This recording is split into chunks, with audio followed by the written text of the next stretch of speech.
Would you like me to call the meeting to order? Okay. Notice of this meeting was given to all board members and associates in a meeting notice dated February 13th, 2023.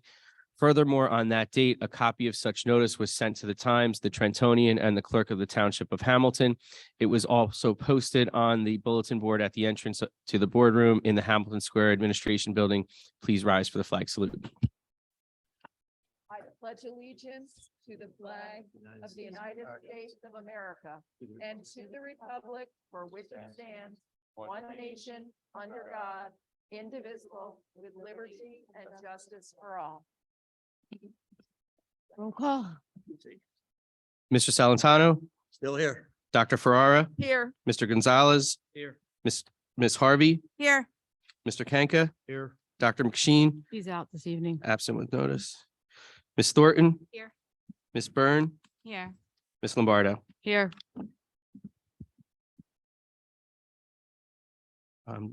Yeah.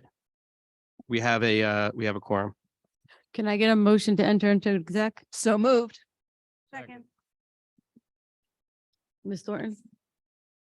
Whereas NJSA 10:4-13 requires adoption of the board to go into executive session.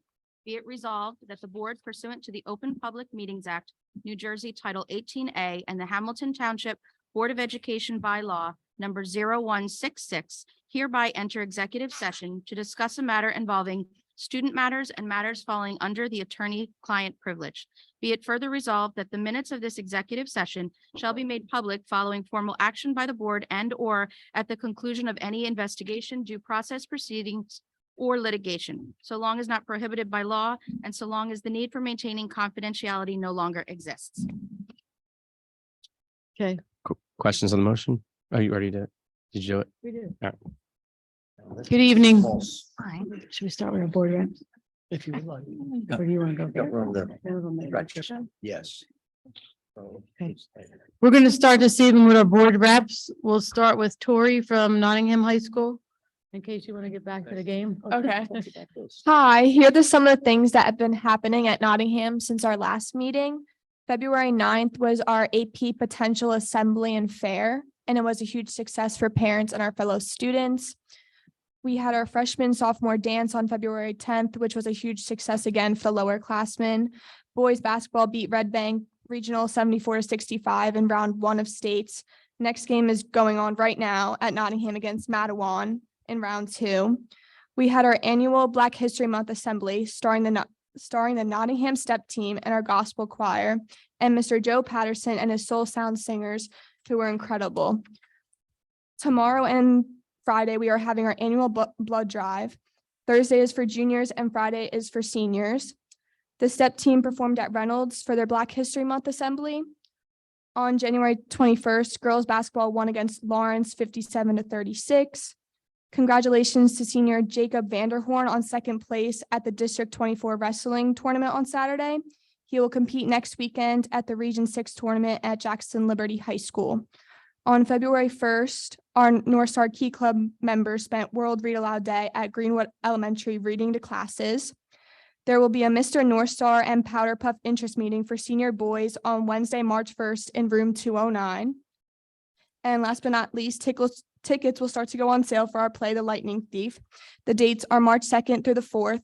There will be a senior citizens performance on February 28th, starting at 6. We hope everyone will come and enjoy this great play. Thank you. Thank you. And just to add to that, the STEP team was supposed to entertain us this evening for Black History Month, but since Nottingham is in the state, county, state championship, state tournament, they really wanted to perform there for their high school. So we'll have them back another time. But we're going to be here in March. Okay, they'll be here in March for us. I guess you had that in your report and I took it. Okay. I got one less item tonight. Oh, well. Okay. Zaria from West. Good afternoon, everyone. Over the past month, Hamilton West has been preparing for their school play, The Wedding Singer, which is going to take place on March 9th, 10th, and 11th. This coming Tuesday, Talented 10th is set to perform their Black History Month play for the school. Hamilton West basketball team have currently won 16 games and they are now on to states. They're currently playing Robbinsville at the Cure Insurance Arena Center. If anyone wants to go check that out afterwards. Hamilton West marine biology class just got back from their 4-day trip in Florida, where they learned about marine life. And then from March 8th to 10th, our gallery class will be visiting Washington, D.C. to learn more about our government. Hamilton West will be having its eighth grade orientation on March 15th at 6 p.m. And then we're also going to be hosting our first semi-formal on March 24th for freshmen and sophomores. The theme is going to be masks and magic. Shortly after, we have our junior prom on March 31st, and the theme is going to be a night in Hollywood. Thank you. Aaron from Steiner. Good afternoon, everyone. So over February, we had Soul Sounds on February 1st, starting off Black History Month nice. We have the Seussical Musical from the 23rd, the 24th, and the 25th over at Steiner. I missed the preview, but I heard it was really good, so you guys should check it out. We have a BSU Assembly, a Black Student Union Assembly on the 28th to conclude Black History Month. It is a play called A Lunch in Ghana, if you guys wanted to stop by. I actually don't know if you guys can't stop by during the school day. We have winter sports wrapping up. Spring sports start in March. The junior prom is going to be held on March 3rd. So if you have any juniors, you could always tell them to come. I heard it's always fun. We have an after prom volleyball tournament on March 1st. I don't know why it's called the after prom if it's before both proms actually, but I guess that's above my pay grade. We have the Dine Out fundraisers from the PTSA and after prom committee. I heard that did go well, so I hope we raise a lot of money. I'm not sure about that. We have our jazz festival on March 11th. We have a talent show on March 16th, which is always good. You guys should show out to that one. I always have a great time myself. We have 8th grade open house on March 14th, and we also had a Valentine's Day sale from a few of our clubs. We have the jazz band that sold flowers. We have the dance team that had Hershey Kisses, and the choir that did singing grams, meaning that they went to classroom singing to individual people. You can imagine how embarrassing that was, but I actually thought it was pretty cool. But yep, that wraps up February for us. Thank you. Dr. Rocco? Thank you. And ladies, always thank you for your reports. And you are always welcome to stay as long as you like to the board meetings, but I also know that there are a few important things happening right now. So if you have to go, we understand. At each school, right? At each school. Hamilton West. Yes. So understand. Good luck. Good luck. So tonight, again, I have to start with loss in our community. This is now the third month in a row. We've had a number of losses in our community here. Gabriella Montalvan Alves was a great student who valiantly fought cancer but passed away this month. Sean Hackett was a great student who passed away at the end of January. He was a beloved student and gifted athlete. Tamina Noble was a member of our child study team who also fought cancer with everything she had, but passed away earlier this month. And when I talked with Tamina's mom at her services, it will stay with me. She had said that her daughter loved working in the district and never complained about work, even when she got sick. And I appreciated that conversation with mom. This has been a tough period of time for our students, our faculty, our staff and administrators, and our school community. But in the most difficult of situations, I saw compassion, caring, and support across our district. And I'd like to thank the staff, the faculty, the administration across our district for what they did in these trying times and how they supported our students and they supported each other. So thank you for that. I'd also like to ask everybody at the meeting to join me for a moment of silence for Gabriella, Sean, and Tamina.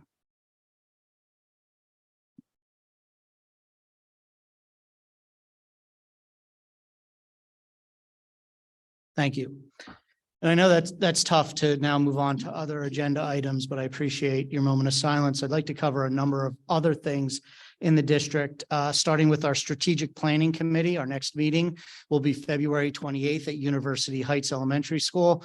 This committee is vital to the future success of our district. Participation has always been open to all who wish to attend.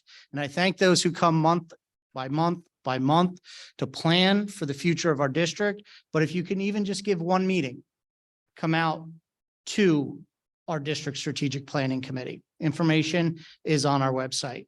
Our district special education parent advisory group will hold its next meeting on March 23rd at the Special Services Department office at 6 p.m. Again, a great meeting. You don't have to come to everyone, but you're welcome to come to any of the meetings.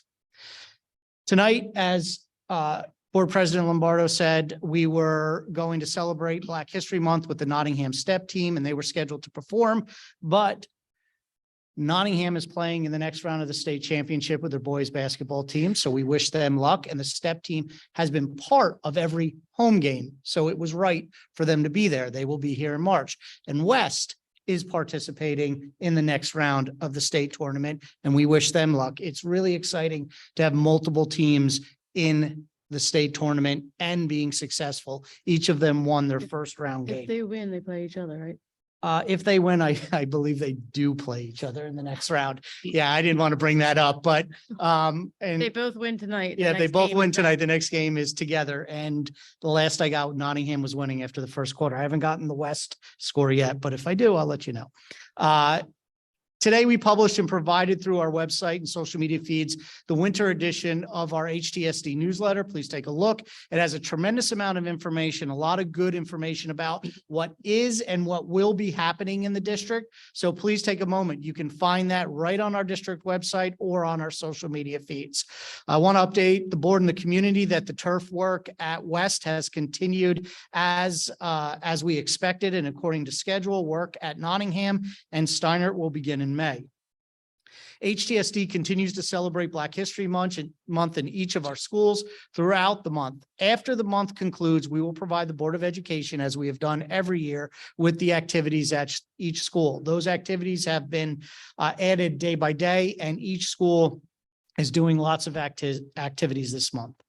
A reminder to all of our families that kindergarten registration is now open, so please go to our website for more information. Some of our schools are actually seeing more registration at this time of year than they've seen in a couple of years. Middle school and high school orientation, and although we're in February, we must talk about orientation season because it has begun. Middle school orientations for 5th grade into 6th grade students. Crockett took place on February 15th. Grice will be on March 9th at 6:30 p.m. and Reynolds will be on March 23rd at 6:30 p.m. High school orientations for students going from 8th into 9th grade. East will be on March 14th at 6:30 p.m. North will be on March 22nd at 6:30 p.m. and West will be on March 15th at 6:30 p.m. So if your student is changing schools from elementary to middle to high school, these are important orientations to go to. There are staff there, there are students there, there are people explaining the activities and the sports that you can go and get involved in. Mr. Scotto and his curriculum team members are there talking about teaching and learning. So it's a great opportunity to go out not only and see the school, but also see what the school has to offer. And then finally, something that we've done during my time here and Mr. Scotto's time here is the AP Potential Assemblies. All 3 of our high schools recently hosted the annual AP Potential Assemblies. This year, 621 students and families were invited to attend an informational session to learn more about AP courses. The event was co-hosted by the Office of Curriculum and Instruction and testing VPs for each building. And what this is about is we offer a lot of advanced placement courses. And so when students take those courses and take the AP exams, which the district pays for, and I want to thank the Board of Education for that. So if your child takes an AP course, they will take the AP test. There is no fee to the family. If they score a 3, a 4, or a 5, schools, depending on the school, will provide college credit for the AP class. And so some students go to school, go to college with a number of college credits already in the bank for them. And that often works out well for families and for the student, because then they can focus on other classrooms. The AP Potential Assemblies are to interest students in AP classes. Some of those students are already in AP classes, but then there are other students who are very good students, but may never have seen themselves as an AP student but have an interest or a love for a subject. And so then they hear from the AP teacher and they hear from the students in AP about what it's like. And AP classes are hard. But if you have an interest or a love of a subject, you're probably going to be successful in the class, and you're most likely then going to be successful on the test. So we do these AP potential assemblies for the students and the parents so that they can get an interest. So I thank our high schools for doing that. I thank Mr. Scotto and his team for doing that also. And that concludes my report. Thank you. Do any board members have any announcements? Ms. Byrne? Go ahead, Ms. Byrne. Oh, I'll go to you next, okay? As the liaison to the vocational schools, I was invited to and attended the General Advisory Luncheon at MCTS.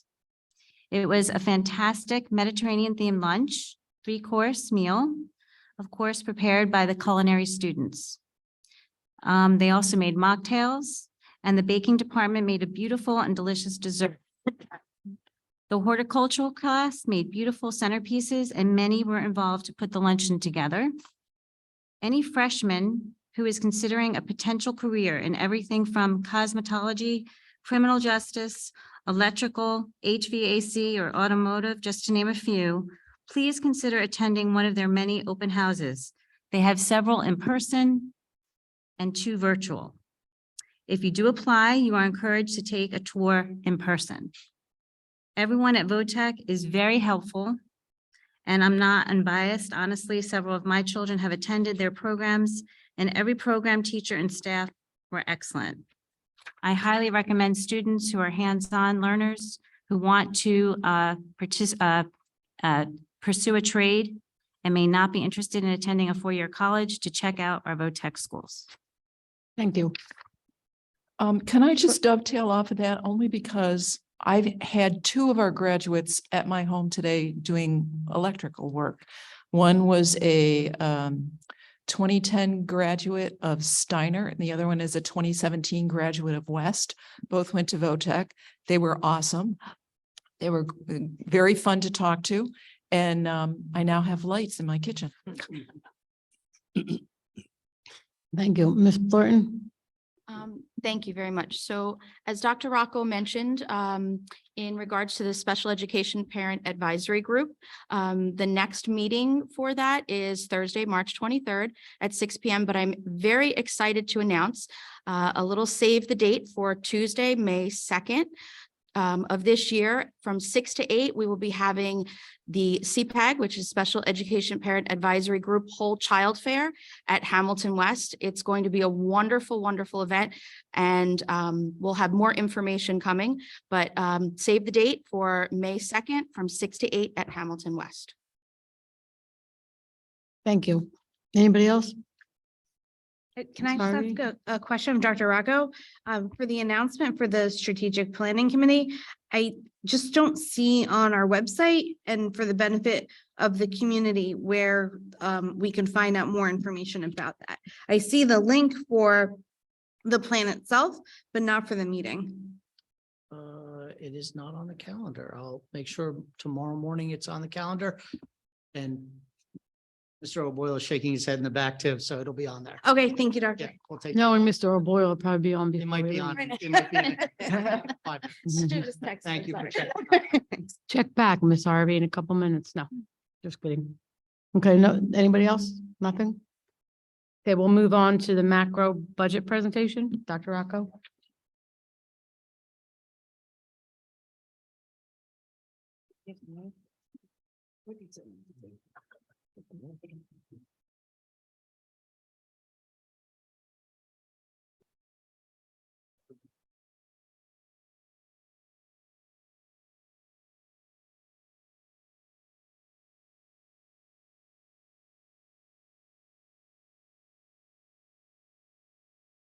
So we're just going to do a brief presentation tonight about the drivers associated with the upcoming budget. And I can, about 13 slides, I can summarize those slides very simply in saying, as you know, and you're aware as consumers, price of everything is going up.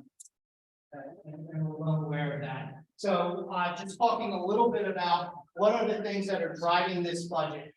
Before we get to that, every year you'll see this on the tentative budget, you'll see this on the final budget. This is our budget calendar. Katie Atwood, our business administrator, will put this together and design this so that it starts way back in December when we send out guidelines and goes all the way into April. At the end of April, when we submitted the approved budget to the state of New Jersey. As we go through the budget process, through these steps of the budget process, and I present, you will see that the yellow box will actually move as we go forward. So tonight, February 22nd, we're on the macro budget update with the Board of Education. The next step will be on March 2nd, when the governor has his state aid distributions issued to the school districts across the state of New Jersey. Okay, every budget that we work on, we develop based on goals. And we have 5 goals associated with budget development for this year. If you come to previous budget presentations, you'll know that these are very similar to budget goals, if not exactly the same, because we try to be consistent with the budget. So our goals are equity, creating equity across schools and programs, learning acceleration and social emotional learning, addressing the academic, social / emotional and mental health needs of our students and staff and community, meeting the learning standards, so maintaining core programs and operations, making sure that we have security, safety in our buildings, and maintaining the infrastructure. While I've been a superintendent of school, our focus here has been working on the infrastructure, making sure that our buildings are in good shape, doing repairs. And I thank the community and I thank the board, because when I first started, we passed a $55.4 million referendum, which we are now drawing to a close, and we have a referendum presentation that will be issued shortly to the community that identifies all the work that was done across our district. So I thank the board and the public for supporting that, which has allowed us to update our infrastructure in a way that our buildings are safe. We've secured our buildings, we've updated our buildings. When I got here, I was told, and the public before I got here, that the buildings were not in great shape, and they're in much better shape now. And then ultimately, one of the things we're working on is budget stability. And what we're trying to avoid with budgets is this yo-yo effect. Do a lot of stuff, cut a lot of stuff. Do a lot of stuff, cut a lot of stuff. We're trying to reduce that as we build budget. We're trying to be more even keeled and build as we go along to support the 4 other needs or goals that are above here. So this is how we build our budget, based on these goals as we move forward. Now, when we talk about building the budget, we also have to talk about the enrollment in our district. A couple of years ago, we had a demographer that came in and gave us some estimates of what our enrollment would do.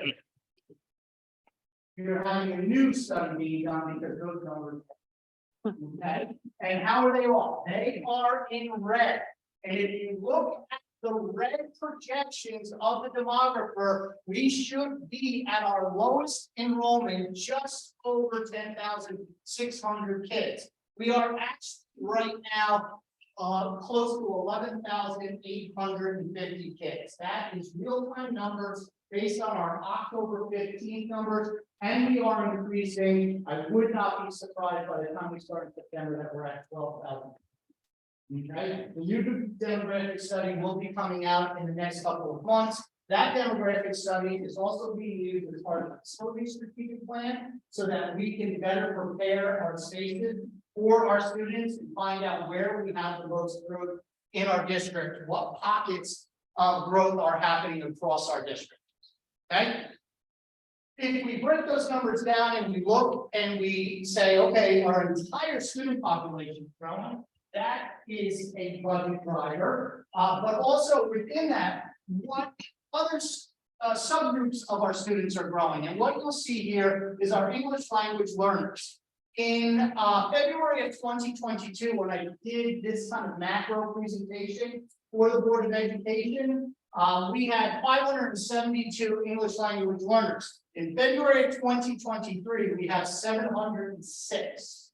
Okay, and that's the growth we've had with English language learners. And then if you look at the increase at the high school level, so students coming in that have limited English at the high school from last year to this year, that's gone from 177 to 207. If you look at district charter enrollments, and this is a projection here in 2023, we are projecting in 2023 to 2024, our enrollment will be 11,941 students. And charter enrollment will go from 303 to 318 students. Now, I will say this year with our charter school enrollments, and thanks to Dr. Abdullah and his department in checking, we've had almost a neutral growth on charters. Okay, so we checked, making sure that the students that are supposed to be Hamilton students are real Hamilton students, and making sure that they are registered where they said they're registered. However, understanding that charter schools, that money comes out of our budget. And so that's a driver too, as that increases. And the state said we have to project an increase. Okay. On top of that, you can see state aid allocations. And for the longest time, we had lost state aid. You can see previously, every year we lost state aid based on reductions from the 910. And then last year, finally, they made up for where we probably should have been all along. But we'll have numbers in the tentative budget to show you where we really should be and how adequate that is related to where the state's formula says we should get state. Things also that are driving, we are underfunded in state aid, in transportation aid by $2.5 million, and transportation costs have increased significantly, way beyond what was budgeted. Security aid, we are over $3 million underfunded. What we get is in red, what we should be getting is in blue. Costs of security are going up. We are underfunded in special education aid by $4.1 million. What we are getting is in red. What we should be getting is in blue. And special education, our district costs are also going up. Our charter school increase, based on what we must budget, will increase by $234,956. That comes right out of our budget. And our total charter school costs will be just short of $5 million.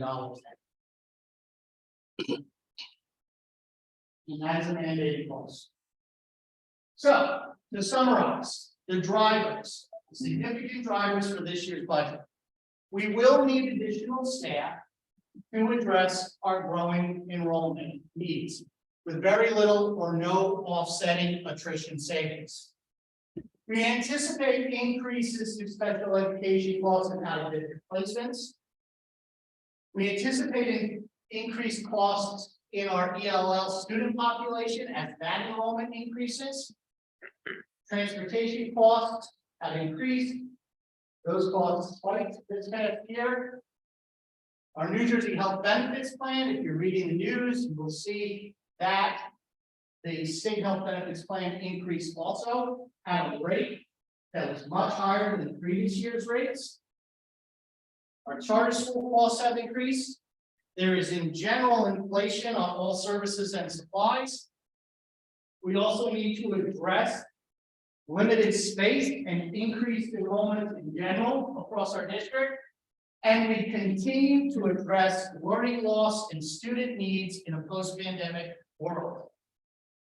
And finally, the last thing is we will continue to invest in our preventative maintenance and capital improvements.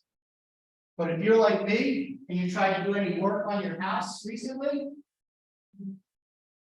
the quotes are way higher than the other percent.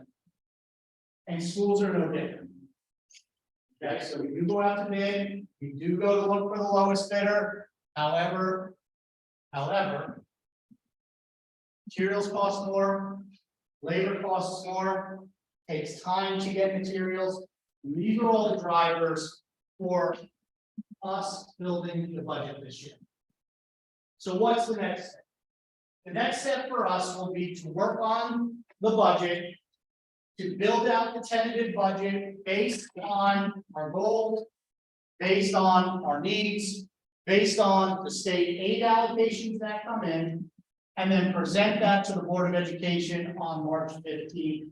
In a presentation similar to this, a little longer, few more slides, few more graphs, but explaining how we're going to be addressing those goals and those needs. And so that's the macro budget.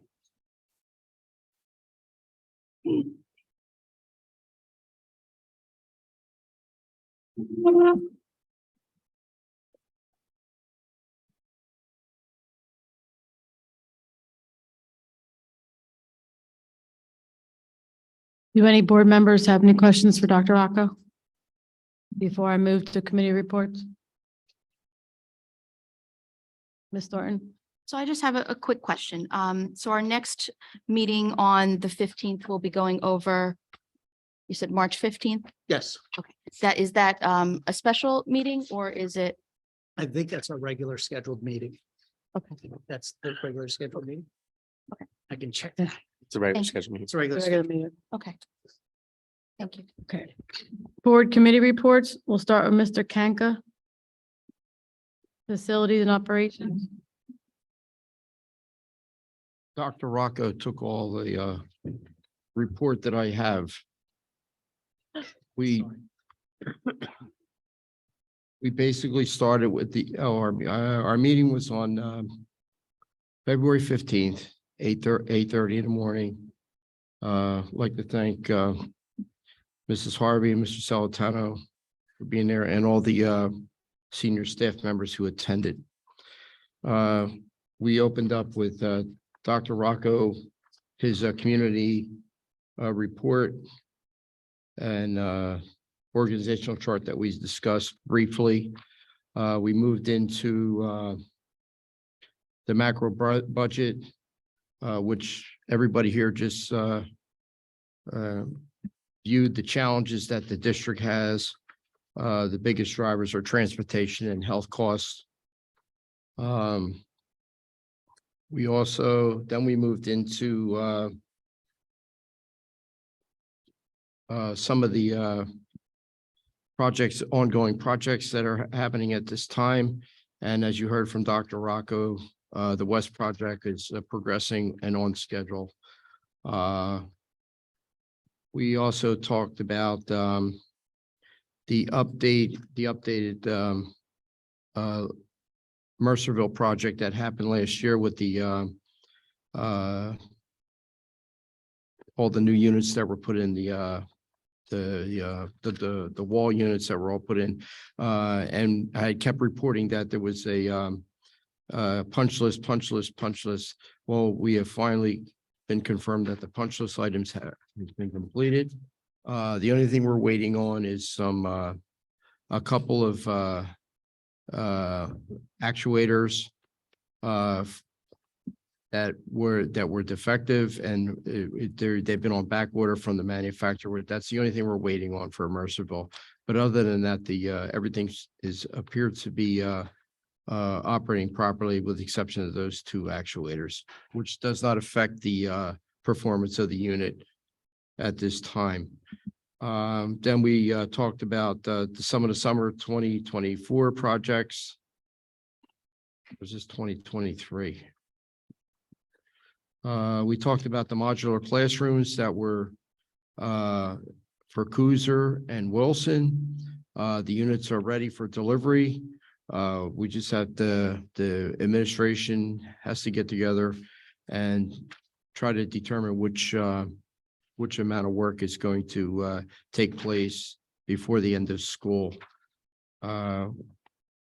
Work that's already been approved. We're just waiting for at Greenwood School, East and West cafeterias, HVAC projects. We're just waiting for final permit approvals from the Hamilton Township.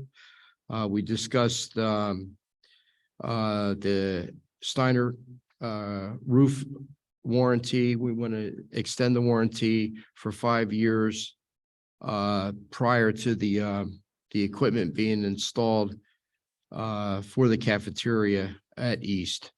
So we would like to get all that work done before all that, so we can get the roofing company, when they come in, to coordinate with the HVAC contractors to make sure that all the flashing is done in accordance to the warranty the manufacturer's warranty, and we're looking for a 5-year extension on that warranty. We talked about the new toilet room at Clockner's, the K toilet room at Clockner School. That is on tonight's agenda for approval. Let's see. The flooring and paving projects that were already approved for the current year. We spoke about that. And some of that work may be delayed because of the increase in problems that we're having in transportation. But I'll keep you updated on that. Then there's the ROD grant program that is now resurfaced for this year. Reviews and approvals have to be in by May the 1st.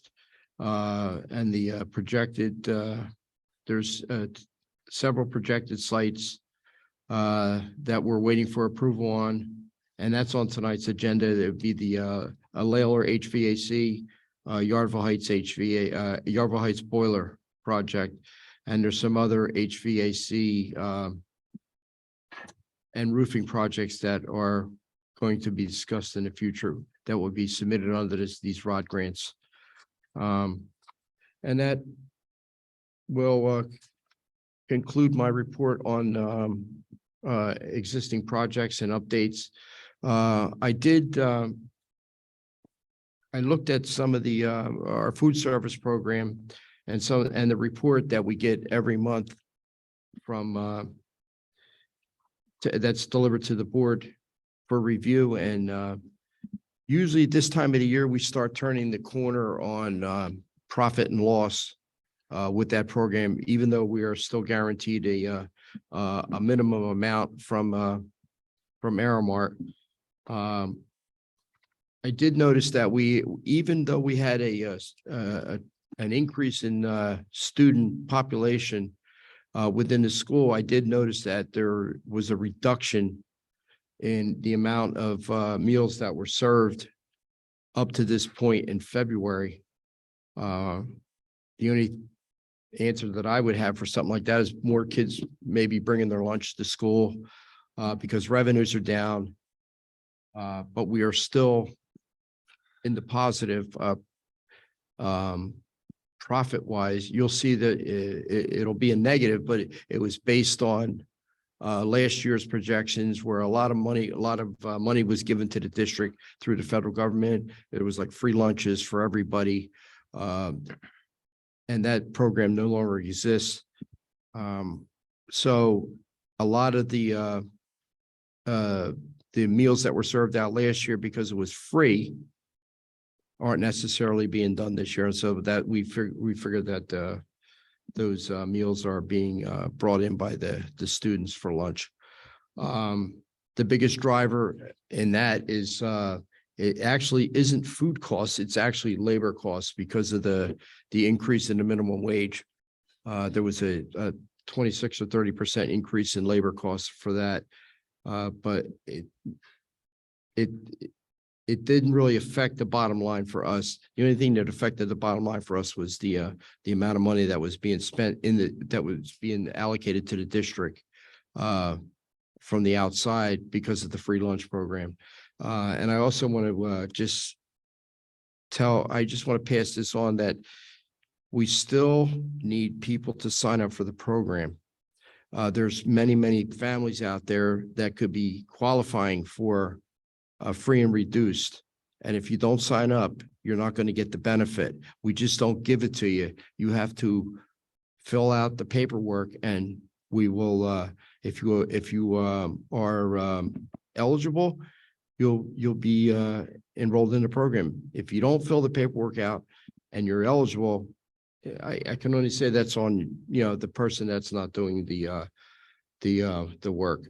The applications are very easily located on our website, and just fill the paperwork out and get in the program. That's all I have, unless Thank my you. committee members have any other additions or subtractions, or Mr. Salantano. I just want to add, if we're going to continue to operate like this, I made the statement at our meeting that we need to have the agenda more than 24 hours before we get involved in the meeting. The agenda was sent out at 2:15 the day before, and we had an 8:30 meeting.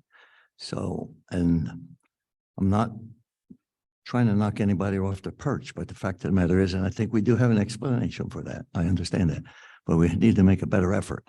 Okay, and that goes for all the agendas. Yeah, I believe that when we talked to Mrs. Atwood, she was going to make all the effort to get it out on Sunday night for our particular committee, because we usually have our meetings on Wednesday. So We do too. the initiatives, So you'll know your agenda on Sunday? get us our agenda on Sunday or Monday morning at the latest. So we Okay. have Monday, Tuesday, and Wednesday. Well, not Wednesday, because Wednesday usually our meetings are at 8:30 in the morning. So at least we have 2 days to go over the agenda. Okay, So I'll make sure that for the March meeting, which is scheduled for the 8th, I will be in touch with Mrs. Atwood to make sure that our committee has the agenda in the appropriate amount of time, so we can actually it can be reviewed. okay. That Thank you. concludes my report. There's nothing with Negotiations, negotiations, okay. nothing. Dr. Ferrera, curriculum instruction. Thank you, Mrs. Lombardo. Good evening, everyone. What follows are informational updates from the Department of Curriculum and Instruction, as well as information about what the committee reviewed for posting on tonight's agenda. You've heard Dr. Rocco talk about the AP potential presentations, and I just want to add a note that, what, am I okay back there, Mike? Okay. Just to note that the digital resources, which were also created for families and students to use if they wanted to review the information that was presented, or for students and family members who couldn't attend those presentations. And those digital resources for the AP presentation were sent to families via school messenger, but they are also on the home pages of all 3 high schools. Grade 8 placement testing will finish this week. Math placement testing took place during the week of February 6th, followed by ELA placement testing the week of February 13th. And this week's Spanish placement testing started yesterday. These placement tests, along with teacher recommendations, will be used by the 8th grade counselors during one-on-one meetings with students to discuss recommended courses, student interests, and upcoming high school opportunities. The goal this year is to strengthen the academic transition for students from 8th to 9th grade. Mr. Scotto encourages those of you with 8th grade students to spend some time looking at the high school course of study offerings and to have a conversation with your students about goals for the future learning. You can find those course of studies on the curriculum and instruction page by clicking on the word high school in the left-hand column. As for agenda items, I would like to draw the board's attention to 6 items. Agenda number 3 requests board approval for the extended school year program. This is a yearly approval from Mrs. Audino's department. Selection for this summer extended school year program is contingent on IEP requirements. Item number 9 is a first reading on a required update for policy 2423, which addresses the district's responsibilities for bilingual and English as a second language education. So that the community understands, policy updates usually occur when there is a change in legislation at the State House or a change from the Department of Education. And every New Jersey school district will be updating this policy. The policy essentially provides direction to districts about bilingual education services and how students will qualify for those services. Changes to the policy direct districts to provide a step process for entry and exit to bilingual services. The policy outlines a screening process for students in grades K-12. That screening includes the requirement to identify a student's native language, even if the student speaks English. The goal of the screening is to ensure that students have proficiency in English in order to succeed academically. Should screening show a need for bilingual assistance, students will be enrolled in the district's bilingual program. While the policy is an update, our district has already been following many of these changes due to the work of a previous curriculum supervisor who made changes to our program several years ago. Item number 10 is merely a shifting of funds from a budget line to a supply line in order to provide instructional materials in one of the Perkins grant classes. The Perkins grant is a federal program which supports learning in the area of career and technical education. Item 11 just asks us to give permission for the submission of these grants. There's 3 of them there. I just want to note that our district teachers and administrators have become very adept at seeking out and applying for grant money, which is a great help. Item number 12, the board is agreeing to accept federal Title I dollars to support further educational interventions for students at West and at Layler. And I just need to call your attention to motion number 13, professional travel. That was updated today only merely because costs for some of the programs increased. And that's all I have. Thank you. Thank you. Anybody have any questions? Yes, I do. Committee members, I do. Mr. Salantano and then Mr. Gonzalez. I saw. Item number 8, decommission of textbooks. So was that discussed in committee? Well, no, that's when we'll discuss that when we move them. We're not there yet. Well, I wanted to know if that was discussed in committee because it's here in your agenda items. I mean, you did go down a few of them. So Yes, I'm not Mr. sure. Celentano, as you've been on the board long enough to know that the culling of library books is routine, and that those books are usually taken out of the libraries because they are in disrepair. Question is, it's a yes or no. Was it discussed in committee? That's all I No, wanted to. Mr. Celentano, we thank you. never That's all- discussed that's all- that in that's all I committee. need. Well, just so you know, Mr. Celentano, before you make it an issue, it's never been discussed in committee. Not now and not in the past. I don't remember that. Anybody? Liam. So I understand the changes to our ESL program for our ELLs is across the state. That's what you had said. Is my misunderstanding before I continue? It's the policy addressing the bilingual program. Okay. It's a policy change for across the state, yes. Okay. But when I was reading it, I saw ELLs. So it's specifically looking like it's for students who their home language is not English. Correct. Correct. Okay. But Oh. if they come in speaking English, we can't just assume that they are proficient enough in English to succeed. So we have Absolutely. to identify their native language. That's one of the changes. So I was under the impression that we already did that. We do. Okay. So do we suspect, and maybe this is a question for you or for Mr. Scotto, do we suspect this will change the amount of students enrolled in our ESL or our amount of ELL students that we have? I don't anticipate a change because it's a process that we've been following for a few years. Yeah. The home language survey, which is filled out upon registration, is sort of the first step in identifying if a student needs to be screened. But the tightening up has already happened in this district in the last few years. Sometimes policy comes through way after the state makes recommendations. And so this recommendation came through what's called ESSA. And ESSA determines how you screen and determine eligibility for many things in the state. In this case, English language learners. So our process is good. We are seeing an increase, not because we are screening the way the policy is outlined. We are seeing an increase because of the percent of families moving in that need the services.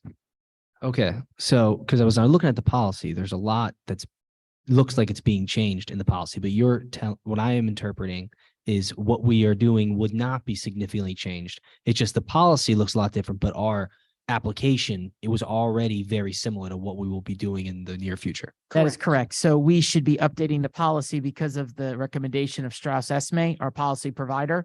But we knew that ESSA was going to be requiring this several years ago and has actually required it even before this draft of this policy came through. And we knew that we needed to sit with registration office and data processing to look at a particular section in the registration component to make sure that the home language survey field was available and easy to fill out. That is now set up for the last few years where then notification comes right to my office. And then we determine if a student needs to be screened. The policy also talks about using the appropriate instruments to determine eligibility for English language learners. We use that. We use what's called the WIDA screener. So there are a lot of things that this policy really just memorializes that's been in place for quite some time. It's pre-pandemic that we did this. We've been doing this for at least 3 or 4 years, is my recollection. That is correct. That's great. Thank you.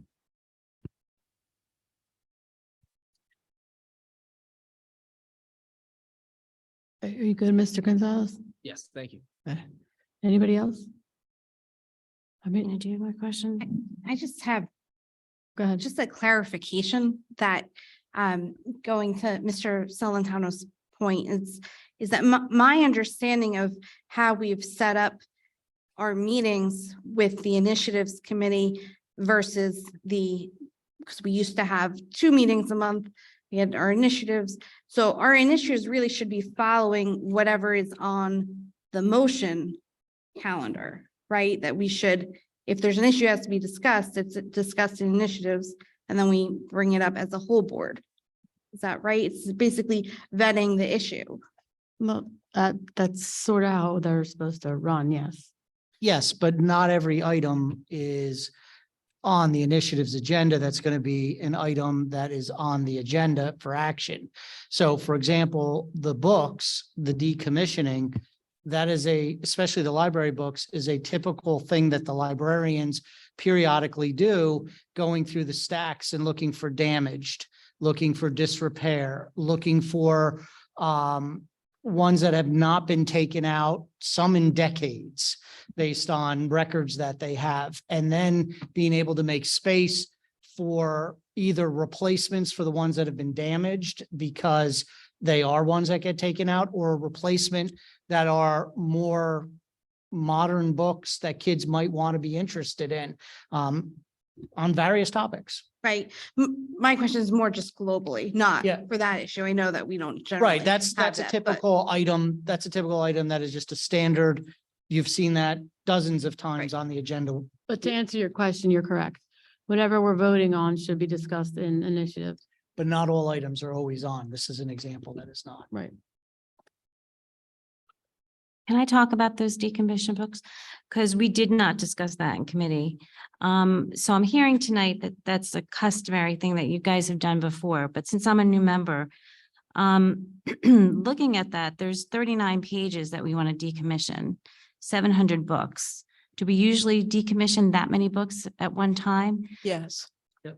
All right, let Yes, Dr. and- Rocco and, answer. You want to Okay. talk about it under? No, just let Dr. Rocco or There are Mr. times Scotto when we answer do for now. decommission that many books, depending on the last time a librarian has gone through the library to do that. Sometimes a new librarian will come in, replacing a librarian that's been there for many, many years, looking at every book in the stack and making a determination of the condition, the interest, the amount of time that it's been taken out, and they'll make a decision. Okay, because I took a look at some of those books. In my opinion, a lot of those books are classics. Could like you Pollyanna. define classic for me? Can you, Dr. Farrar, let her speak, please. Okay, She's I getting just- there. She's about to read them right now. Yeah. I don't- Ms. Thornton had a question on a couple of the classics also. Well, I want to know the definition of classic first. Well, it's her definition. so let her Timeless, a talk. book that belongs in the library, something that maybe we shouldn't be taking out, maybe something, even though it hasn't been taken out in a while, it should still be there.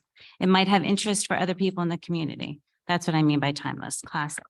Well, But but let her give her example of a book that she thinks is a classic. Just Yeah, let me let try her and finish. find She it. can't find them. I can She's give them to looking you for her in 2 notes. minutes. There's Yeah, quite a and- lot of and them. Not to invoke Robert's rules right now, but we need to allow the chair to recognize the person that's going to speak, allow that person to speak, and then the chair will recognize the next person to speak. Exactly. So who's speaking? You are. Thank you. So some of the books that we want to take out, Women in the White House, Pollyanna, An Atlas of the World, Washington Irving, Cat in the Hat, Horton Hears a Who, Curious George, George and Martha, Dr. Seuss books. Mother Teresa, Trumpet of the Swan, Charlotte's Web, A Dictionary, Charlie Brown, Madeline's Rescue, Jackie Robinson, Bernstein Bears.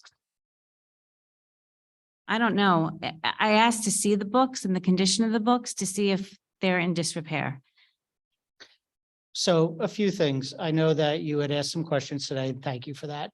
But I think also Mr. Scotto explained that there was water damage in that library. So there's a number of books that are being removed because of damage. Some are being replaced title for title. Okay, and that hasn't happened yet at this point. But typically, this is a process that we go through.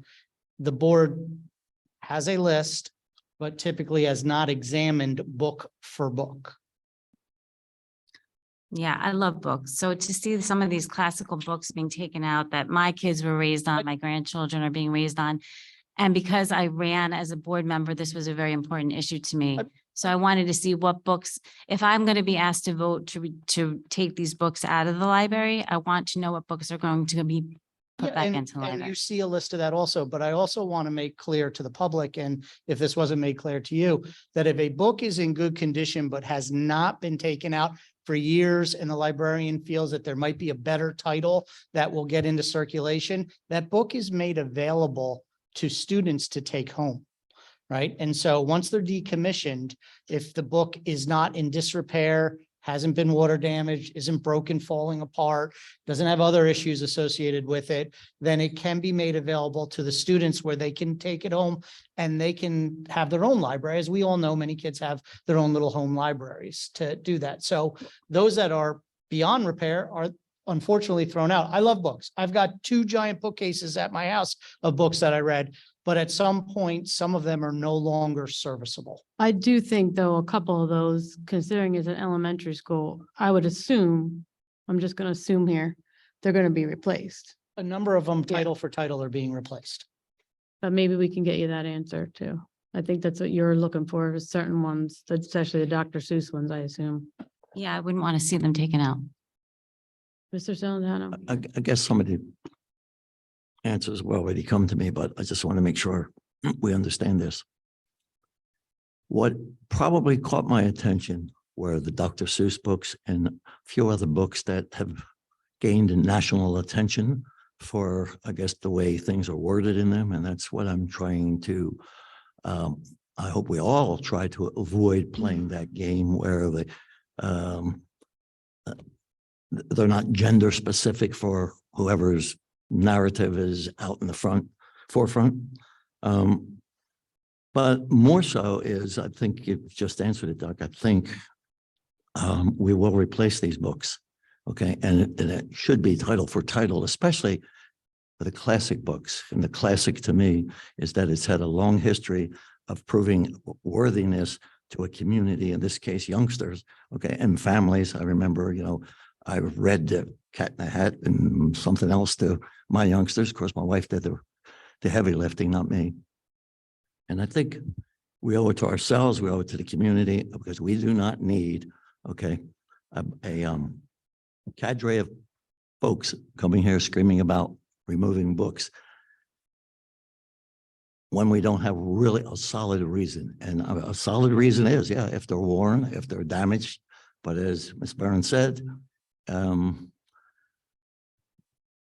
not from Missouri, but sometimes you have to show me, and I don't need it.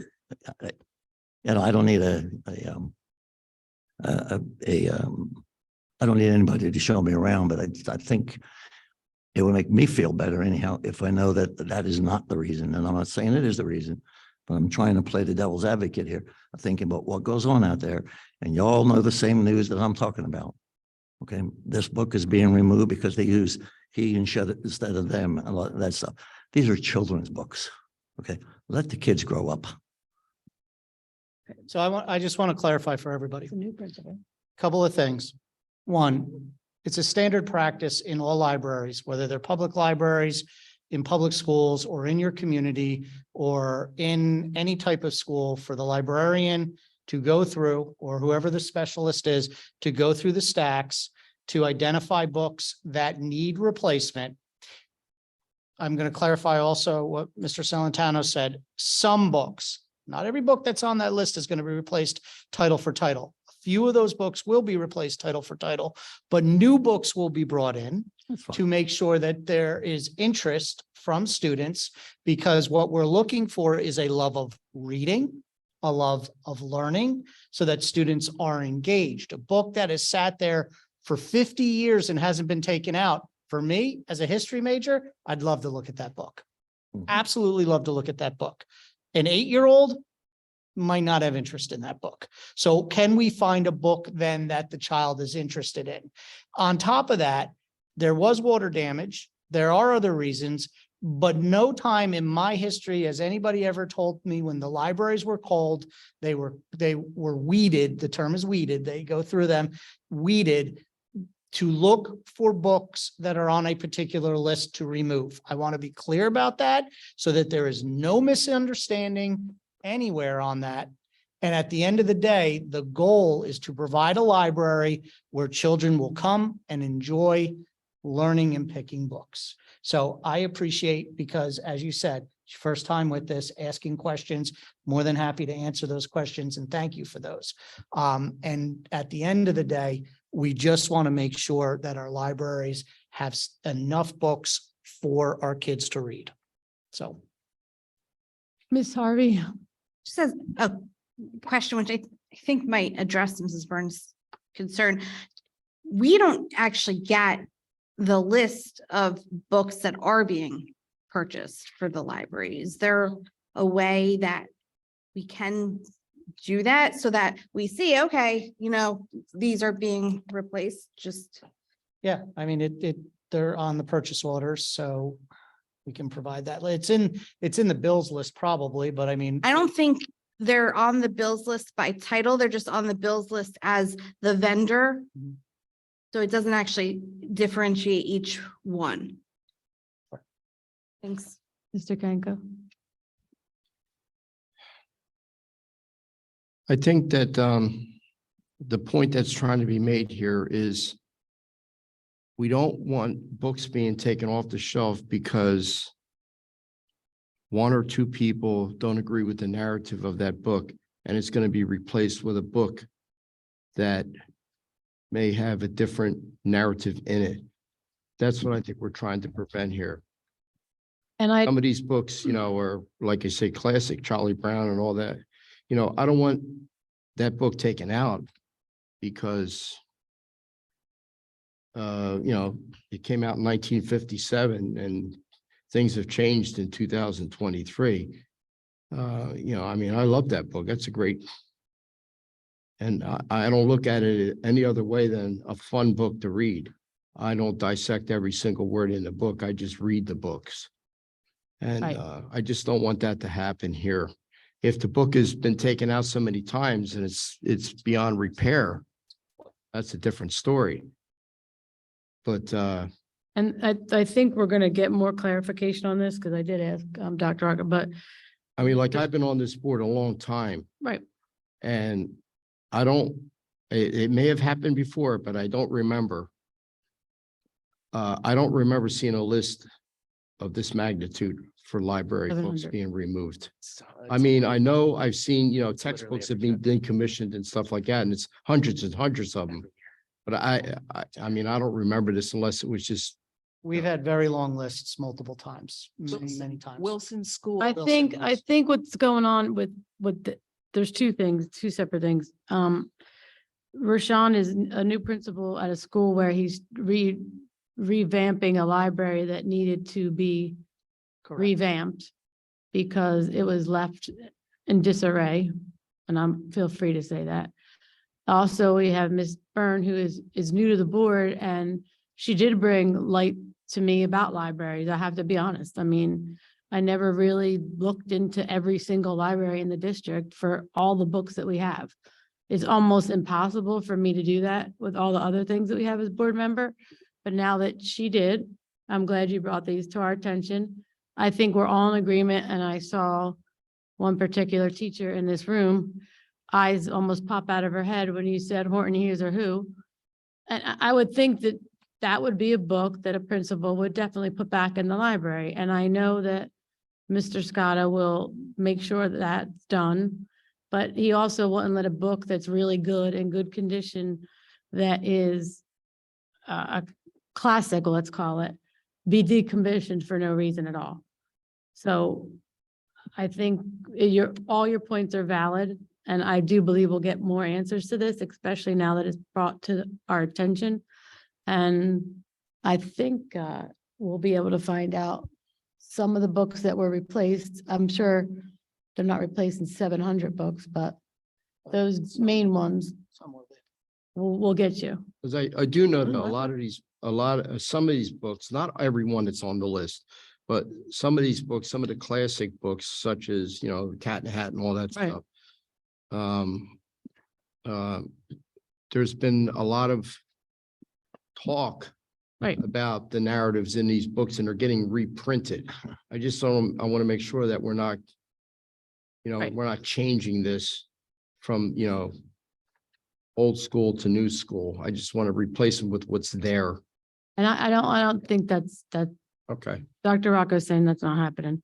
Mrs. But Lombardo. they were gonna make sure that these were, like they said, they had a flood, damage to school, you know how that goes in that school, it's particularly. So I think we need to let them find out the answers for us, and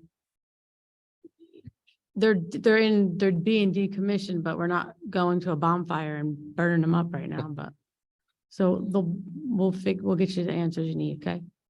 Thank you for bringing it to our attention. Mrs. Lombardo, may I make a couple of statements, please? Can you make them quick? I will try to make them quick. I can tell you that Wilson, the library books that they took out of Wilson were a disaster. Pages falling out, covers falling off. Dr. Seuss is a classic in that it teaches kids rhythm and rhyme. If those books are being pulled off the shelf, I'm sure it's because they're in bad shape. There is no definitive classic. The word classic is very subjective. What is classic for you and me is very different. I agree. Okay. You are also talking about a Title I school. So you want those children engaged. They have to see themselves in books. The writer Italo Calvino said that your classic is a book to which you cannot remain indifferent, and which helps you define yourself in relation or even in opposition to it. Not every book is written for every reader. I tell my writing students that all the time. And I agree with you Okay, 100%. can we, Hey, I'm gonna Mrs. pull the Lombardo. floor here and no, because this is It'll be getting an way out of control. Well, We're it's gonna not move out of on. control. We're moving on. Does anybody have any questions on the monthly suspension report? No, we have to do personnel or Dina. Ms. Lombardo. Oh, personnel, I'm sorry, Oh, Ms. personnel. Thornton. Okay, Let's do This went way off base. that's okay. So for the personnel initiatives gonna- meeting, we met on February 15th and we discussed several topics. Dr. Rocco provided an update, board updates She to the can. committee, and we discussed the 2023-24 calendar, which you will see is on the agenda this evening. There have been some revisions to it. So if anyone has any questions in regards to that, we also discussed a partnership with Seton Hall University, which is a wonderful partnership, and it's going to be able to provide practicum and internship clinical experiences for Seton Hall University graduate students throughout the district. So that's actually a really great program that we're excited to participate in. And we also discussed, as you will see on the agenda for this evening, I believe motion 17, we discussed a revision to a job description for the school safety coordinator. And as well as Dr. Copeland provided the committee with an updated list of vacancies, staffing vacancies. And again, I know that I had said it last month, but I want to thank everyone. As everyone knows, staffing is, difficult right now, and we thank everyone for pitching in. A lot of our teachers have really stepped up and provided additional teaching classes and things like that. So thank you very much. And that is all that I have for the Personnel Committee, unless any of my committee members would like to add anything. Any board members have a question for Ms. Thornton? Okay, any questions on the monthly suspension report? Mr. Kanka? Yeah, I was reviewing that report, and I would like to thank the administration for putting on the comparisons from year to year. I have a concern about, I looked at the middle schools and the high schools, and they're basically pretty even except for one school. And I have a concern about that. It seems like that one of our middle schools, there's been a significant increase from this year to last year. I would have thought as the children came in and got more acclimated this year versus last year, that would have calmed down, but apparently it hasn't. And the other thing I would like to mention is, it seems like in our elementary schools that the suspensions are they're pretty even, except for when we get into those like March, April, May. Are we getting these kids outside enough, or are they getting cabin fever, or maybe it's like spring fever? So maybe we can work on the administration to try to alleviate that excitement that creates these issues with these children in the spring and summer months, because it seems like the incidences escalate in those months where they're pretty stagnant or dormant in the other months. So maybe it's something we can look into. That's Got it. that, Mr. Altobello? Okay. Anybody else on the suspension report? You seeing none, the monthly HIB report? Did you say health or HIB? What? Did you say health or HIB? I'm sorry. I said HIB. Did you say health before that? No, I'm going to health next. Monthly health report. You have something on the health There you report? go. There you go. Good. I was just trying to get to the right. Okay, I'm looking here under injury, illness. It's a staggering number, and I don't know what month that's for. I'm hoping it's for a month, for January. I'm saying 15,182 health office visits. I mean, it's possible. That's more than one per student. So what? I'm not laughing at anything other than the fact that it tickles my funny bone when I think that we, in the month of January, which we had a very good January, weather-wise, is that accurate or? Yeah, so I'll let Ms. Audino answer on that, but it is accurate. We have almost 12,000 students. It's accurate. It also includes students that go daily for meds as well. That many? What students go, did you hear? She said they go daily for their medication. Daily, yeah, I Going know, every but- day. Okay, Student, a all bunch right. of I mean, students. if you told me it was 6,000 or 7,000, I'd say, okay, I'd probably question that too, but it's Yeah, kind of a lot more. Students go for it- medicine. it- That's The correct. nurse is a safe place for certain students too. So that's where they go for someone that they confide in or someone they trust. Okay, yeah, because it does say office visits. All right, it just stuck out like a sore thumb and I said, wow. I was hoping we didn't have an epidemic we didn't know about. Well, I'll also say that January, there was a lot of flu going around. There was also, I think, RSV Yeah, that was around. So there were a lot of, Yeah, and if you look at our average daily attendance in January, a lot of students were either home or going home because they were sick. So, the number, you're right to say, hey, that looks like a high number. But it was also a very high period of time of illness. I mean, as opposed to the medications administered, which was 1770. I think that was the Mhm. contrast, 15,000 visits and 1,700 medications administered. It's to 8 to 1. It's calmed down since January, but it was bad. Okay, you good? Yeah, I'm good. Okay, next we have the hearing of the public on agenda items only. First, we have Janice Gonick.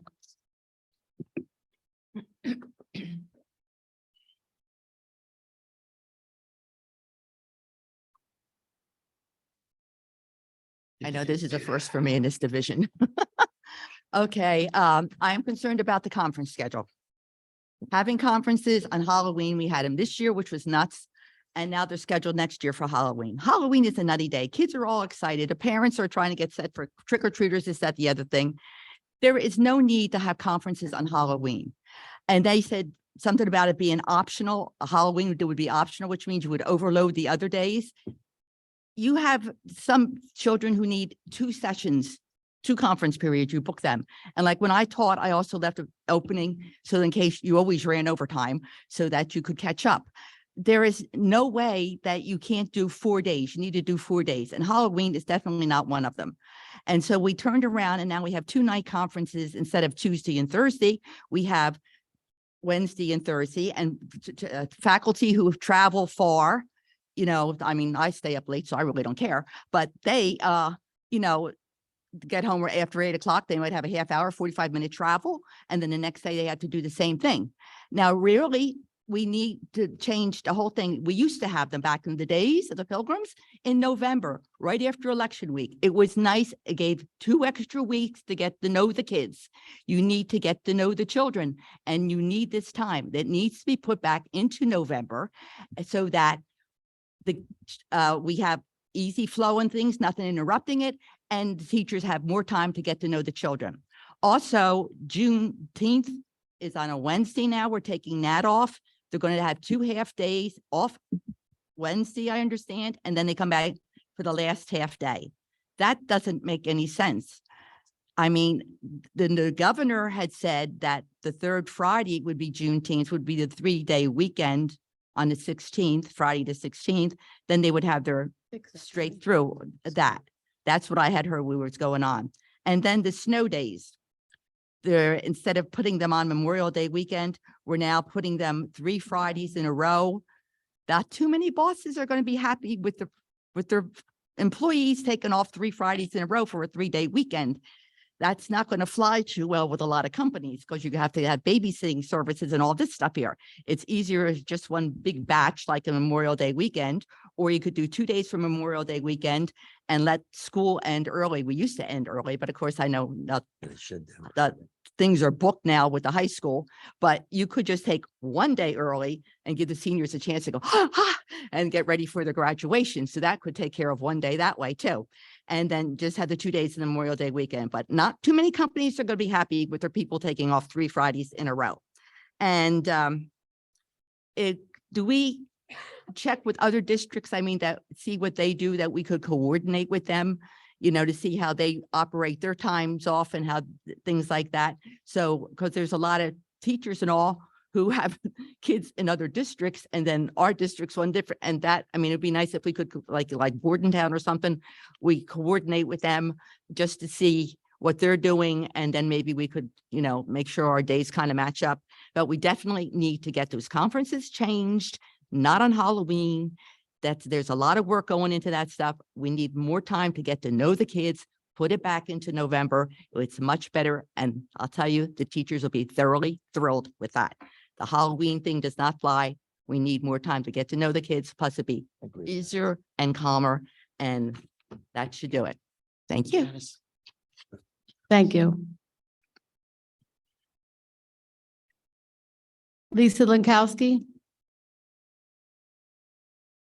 That's it for them.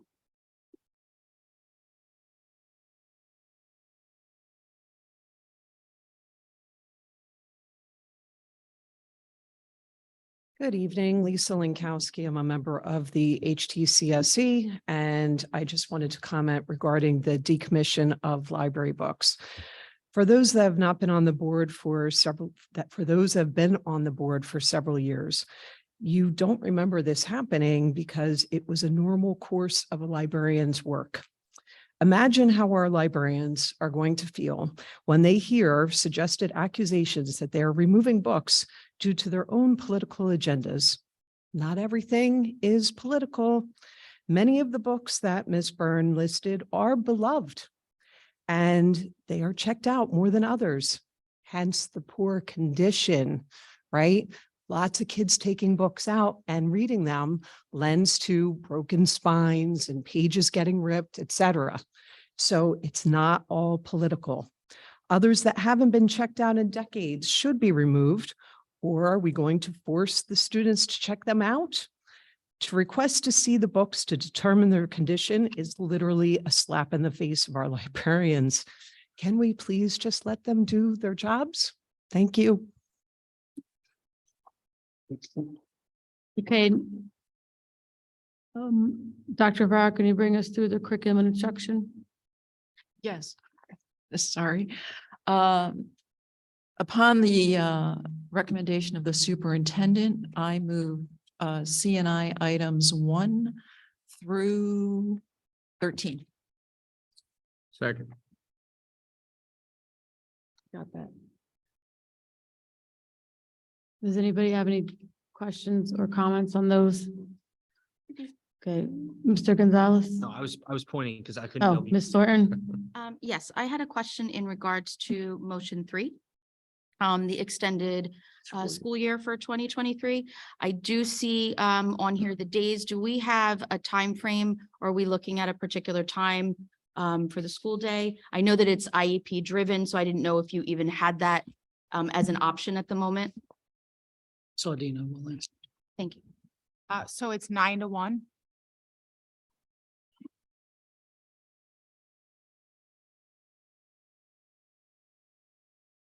You good, Ms. Thornton? Ms. Thornton, Yes, yes, thank you. you have another? Okay. This is too close. Anybody have anything else on curriculum? I just need maybe an explanation on the total funding. I may be reading it wrong, but if all of that money is expended in the funding column to the max that's allowed or not to exceed, we're talking over $300,000 for 1 month. What are you looking at, Mr. Celentano? The funding column of the extended school year, if you look at the salaries in the accounts, say it's one not to exceed 160, another one not to exceed 98, et cetera. If you total them up, that's about 320, 325 real quick. Is that accurate for 1 month? Or I mean, what am I missing here? Because obviously That is accurate, Mr. Celentano. That is to run the extended school year program. Yeah, that's fine with the for- program. For our students, which have 500 students, about 500. Is that students. many? Okay. Yeah. Okay. Yeah, so I think that's a point that kind of helps understand how much based on the number of students that are there. It services a lot of students. Thank you. Thank you. Okay, Ms. Thornton, in Dr. McShane's absence, you're gonna read the gift donations for us? Yes. Bear with me. You have 'em? So we do have on item number 7, gift donation. This is going to be to Nottingham High School, and it's from the Dorothea House, Casa di Cultura Italiana, which is a student exchange program. So that looks like a wonderful item, and I'm sure that they are very excited. So thank you. That's specifically for the Italian club because it's Italian heritage program for Italian immigrants. So they're donating specifically to the Italian club. It's a pretty cool thing they got. They have to teach like Italian classes and stuff. Great, thanks. And they're going to Okay. Ellis Island. Mr. What? Yeah. Dr. Carrick, can you bring us through the roll call? Yes, Mr. Salantano, Yes, I'm going to abstain on 8 at this time. Dr. Ferrara, Yes. Mr. Gonzalez, Yes.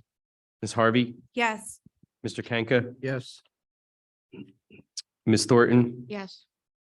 Ms. Byrne, I'm going to abstain on number 3 and no to number 8. Ms. Lombardo. Yes. Motion's passed. Mr. Kanka, can you bring us through finance and operations? Sure. As per recommendation of the superintendent, I move finance and operation motions 1 through 16. Second. Anybody have any questions or comments on those? Ms. Thornton, is your hand up? No, I'm sorry. Sorry. First I miss you, now I think you have your hand up. Nothing? I have a question. Go ahead, Ms. Byrne. There's a line item classy transfers. We spent like $25,000. Is that a transportation company? What number are you looking at, Mrs. Byrne? I'll tell you in a second. There's a lot. It's in the bills list, you mean? Yeah, it's in the bills. It's list. number 10 in the bills list, but she's got to look through all of them to find that. So I believe that is a transportation company that it probably does our out of district because they don't have full-size buses. You're talking about classy transportation? Yeah, is that limousines or? No, I think they're minivans. Because, and the only reason I know this, I saw one in the parking lot the other day. So It just wasn't listed under the regular, transportation. I just saw that. I was and like, they could have received they could have been awarded a bid for a new route. I don't know that exactly. So It's page 30, or it's 37 of F10, the first file, and it says special ed transportation. F10. Well, special ed. It's special ed Taking transportation. them anywhere. then. Yeah, It's for special ed students, so it could be taking them out of district, out of right? district, most likely. Right? Yeah. Marta?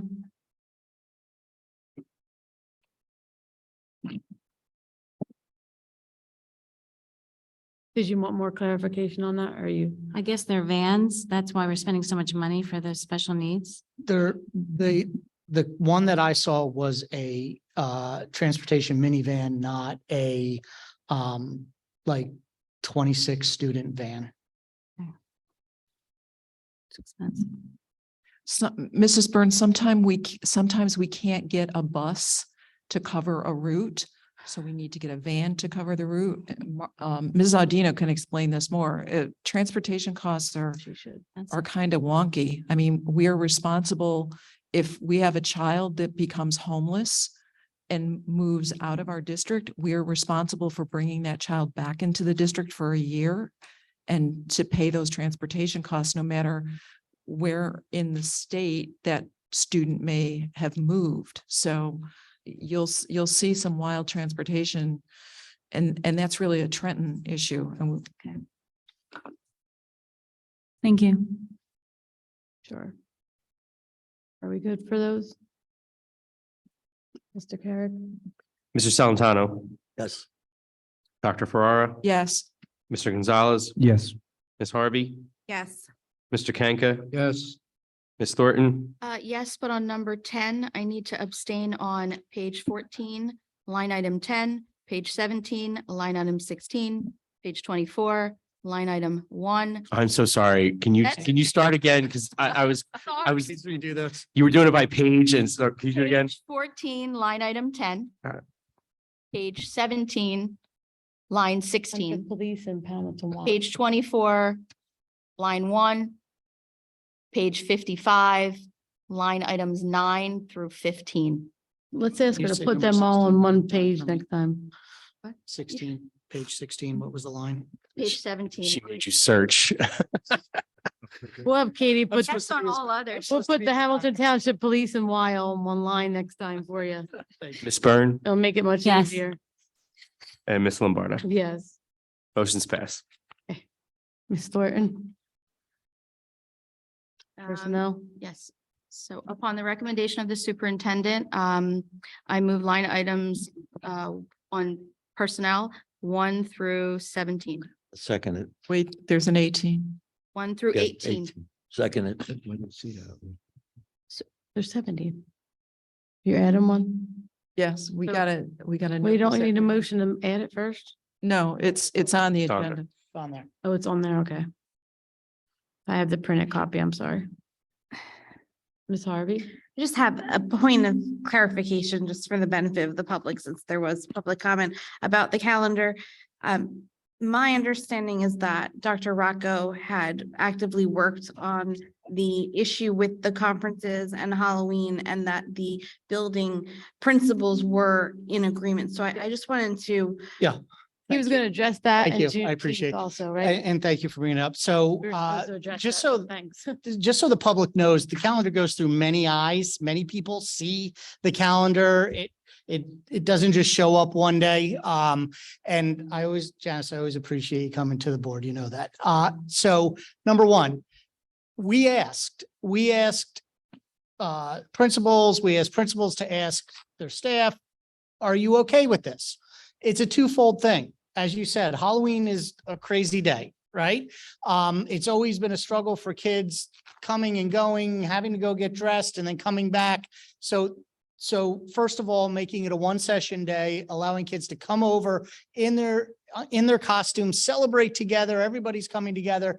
That kind of clears out a little bit of that. The other thing is there are some families that are there that day that want the conference. They're there before they're like, I'm here, let's have the conference. So they're going to go and take care of the conference at that point. I've also talked to all of the bargaining units about the calendar to make sure that these days, which this year was the first year we did it during Halloween. Next year, it's also listed during Halloween, to make sure that this is okay, that we're all in agreement, that there's no major problem associated with that. And I understand that sometimes calendar changes, and it's a hot topic. I know it. As soon as it comes out, everybody's looking at it and everybody's making a comment on it. And we are bound to a couple of things. I think I also want to answer the question of, do we talk with other districts? Absolutely, we do. We talk with other districts. However, other districts give off different days, and some districts shorten certain breaks that we have that are a little longer, especially spring break. Some districts take only a couple of days. We also celebrate Juneteenth. It is the third Friday of every June based on New Jersey's approval. That is our first day of summer vacation. The actual day of Juneteenth is the 19th. And so the federal government is the 19th. So that is the day that we will celebrate this year. I know that it breaks the days up a little bit, and I understand that. And then the other issue is with the snow days and returning. Let's hope for a little snow. The kids, seriously, the kids need to play in the snow, right? You know, we haven't had snow really in 2 years. Well, yeah, I'm serious. I mean, I'd like to see it snow once. Why not, right? On a trip to. I know I did, right? I know I did. I know I jinxed it, but On a trip to the. what ski- also happens, So sorry, now everybody's gonna yell at me tonight. But it's really, tomorrow. what also happens, and just so everybody knows, is the calendar goes out and we have those days built in, and things happen throughout the year. Weather is just one issue that impacts the entire district. However, we right now have Wilson having to make up one day because they had to close due to an issue on the road. So that happens throughout the year. So what may happen next year, and this happens in all districts, every district I've been in, we make modifications to the calendar as the year goes on because things happen.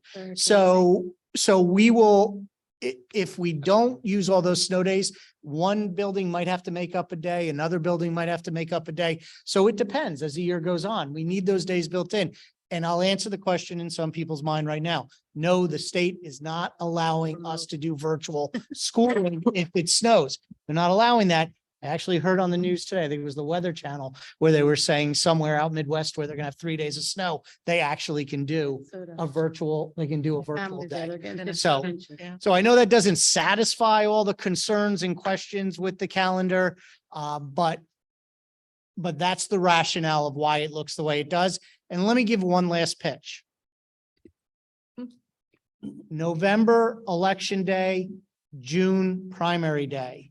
We've tried, Dr. Altobello, his predecessor, Mr. Morris, Ms. Board Thornton, President Lombardo, Vice President Thornton, 10 many years. people at this board have tried to get the elections out of our schools. Not that we don't want them there, not that we don't believe in the process, Save it but in it opens up the school to 3 days of school that week. in November that week, and we don't have that day off in June, which then, as Mr. Gatto and Ms. Adonisio know, we could really use a PD day in March, and your children could use a day off in March when we go 6 or 7 weeks in a row, and we'd be able to do that. So we will continue to work. Petition the county elections for us. We will continue to work to try and get the elections out of our schools, but that is why those days are set up that way, because we do have members of the public coming in and we're trying to maintain a safe environment for our students and staff. It was pretty controversial too with the Juneteenth day, because the governor made the state of New Jersey's day the third Friday before the federal government declared it a holiday. So they picked the 19th. So that's why there's two different, and I know all of the state of New Jersey does it on the 19th. So, I mean, the 21st. The third. This year is the third Fridays, which is the Friday. 21st and we're out of school. Mhm. And the snow days too, they weren't just to a point. Remember the year we had Hurricane Sandy? Yes, Almost all our snow days were gone before school, before it snowed. before the first month was over. Right. So Before it snowed. it is tough and we get tons of emails about it, and I have friends call and complain and I can't have you do this, friends or that can't call you do and that? And I feel Didn't you bad say your too, but children called and complained, Dr. Ruff? One time. my biggest thing is that election week, we could really use that. It's a silly day to have off for no reason. Yeah. I have a question on 14 when you're ready. But I think Ms. Thornton had something to, Yes, I just wanted to go over motion 10, our retirements. So we do have several retirements on the agenda for this evening. We have a teacher of industrial arts at Nottingham, 15 years service, Joseph Schettelbauer. We have an elementary teacher at Robinson Elementary, 34 years, Donna Sloboda. Teacher at of elementary, also Robinson, 34 years, Karen Moore. Chemistry teacher at Steinert, 25 years, Brian Cullen. We have an educational assistant at Sunnybray, 26 years, Teresa Povio. We have another educational assistant at Yardville Elementary, 12 years, Cecilia Plunkett. And we have a secretary at McGalliard Elementary, 26 years, Marianne Riley. Thank you so much for your dedication and everything you've done to Hamilton. You will all be truly missed. that's I had Mr. that's a Cullen. huge amount of years. Did you add them up, Liam? No, I didn't add him up. That's I had such a Mr. good Cullen about 15 years ago, and he was on my college references, but he didn't want to be. I remember him saying that. It's a long time for teachers and ed assistants. That's a dedicated group of people right there. Dr. Farrar, you had something to say? Yes, Dr. Rocco, on motion 14, the Rotary volunteers coming in, are they fingerprinted or are they just supervised by a staff person? They are supervised by staff when they are there reading in the classroom. They are not left alone. Okay, None of the adult volunteers are. thank you.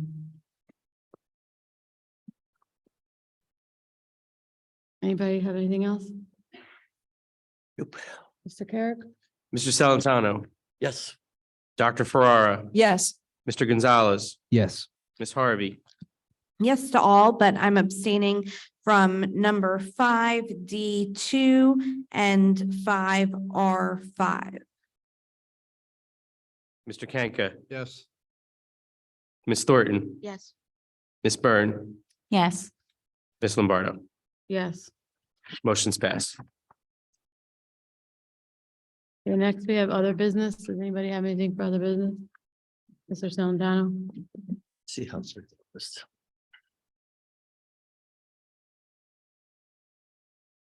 So I want to bring this to the board's attention. Okay. You see, we had healthy conversations tonight about things that maybe some of us didn't know was going on. I probably shouldn't have said that didn't know what was going on. We just weren't aware of some of the things. So my suggestion to this board is that we consider having a separate agenda meeting and then a regular meeting followed by that, 3 days apart, a week apart. Sounds kind of like I'm trying to retrofit something. And after I think about how we operate today with 3 separate committees, you see some of the answers we get tonight. Some of them, I don't want to call them incomplete, but in my mind, incomplete because maybe I didn't know what was said. And if I read the minutes of some of the committee reports, they're not consistent with the agenda. And I think if we have a healthy conversation openly, I'd feel a heck of a lot better that we're doing our due diligence to provide the transparency that we're here to provide. Okay, we have a fiduciary responsibility. We all should know that. So what I'm asking the board president to do is you can either try to have a committee, and I don't want to do it tomorrow. I think that we should finish this school year out under the current system. But I think by beginning of next school year, I think that would be the appropriate time to do it. I don't want to hear about, well, the meeting goes too late or I have to put in 2 days. That's what you got elected for. You didn't get elected to sit here, drink water, and have a good time. I do like having a good time, to be honest with you. I think Miss Thornton makes me laugh at times. Liam, you make me laugh at times, and for good reasons. Okay. So that's what I'm looking at. And the second part of that, we really need to think about these committees. Okay. Because I think what I'm saying is that we as a committee, let's just take the finance committee. Do any of you have a question other than agreeing what we put together? Mr. Kenker reads every month, Ms. Ferrara reads every month, and now Ms. Thornton, you read every month. I think if you have an open conversation about what is going on at an agenda meeting, at least it gives you a couple of days or a week, however you want to structure it, to come back to the superintendent and the administration with the questions that we're asking here on the fly. So I'm asking the board president to either poll the board, see if they're interested in it, or appoint a committee to think about it and with a purpose. I mean, there has to be a goal. We just can't do it to say we're going to do it. So I don't know if anybody else is interested. Well, just to follow up on that, Ms. Thornton and I, as a team here, president and vice president, talk about this often. We do not think alike on this topic. She thinks more like you, and I personally don't. But to address those issues, we came to an agreement and met with Dr. Rocco and Patrick, and we implemented something to see if it works to make board members more informed. I implemented that each committee chair meet after every initiatives meeting and discuss what their committees discussed. So each chair discusses it, and if they feel there's important information there, they should bring it back to their committee and let them know, fill them in on that part. I also asked for the minutes to be a little bit more detailed, because I would like to know if somebody objected greatly to something, or if we discussed something that maybe one of us really didn't like, but the other two did. So we're trying that out to see if it works. If it doesn't, then I'm sure Ms. Thornton will be right there with you making that motion, but we just implemented it this month with the initiatives. Therein proves my point. You did something and you're telling me tonight. Therein proves the point. That's what I'm getting at. Okay, you can't, we can't I continue. didn't know that it We was. can't continue to do that. Report it back to your committee. I didn't hear anything from that. Richard, do we have that in our committee? I don't think so. It happened after your We committee. just started. It just started. Well, it would have been nice if they send me text messages every day. They send me emails every day. I pick up the phone once in a while. It used to be nice when somebody would pick up the phone and give me heck, I'm sorry. Well, I'll Let's go take, on. I'll take the blame for that because I didn't let the whole board Well, know. we don't need to take the blame. I think we want, my point is here. Should have communicated that to everyone, but I was trying to. Me and Ms. Thornton have been going back and forth about it, and Well, we've heard from other board members, they're concerned about the minutes. We've heard from them about getting the agenda a little bit early, and we brought that to Dr. Rocco, and we collectively, Ms. Thornton, if you have anything to add, thought we would implement something and see if it works, and so what minutes should could be, you you possibly should see a implement? change in your minutes this month coming up, because we didn't implement that yet, because there is no minutes to do. The initiatives didn't come up yet for the new implementation. So give me an idea. What are we going to implement that's different than you're doing now? That's going to I just told you. get the minutes earlier? That should be an automatic by our business department, by That's not everybody. what, I just told you what we did.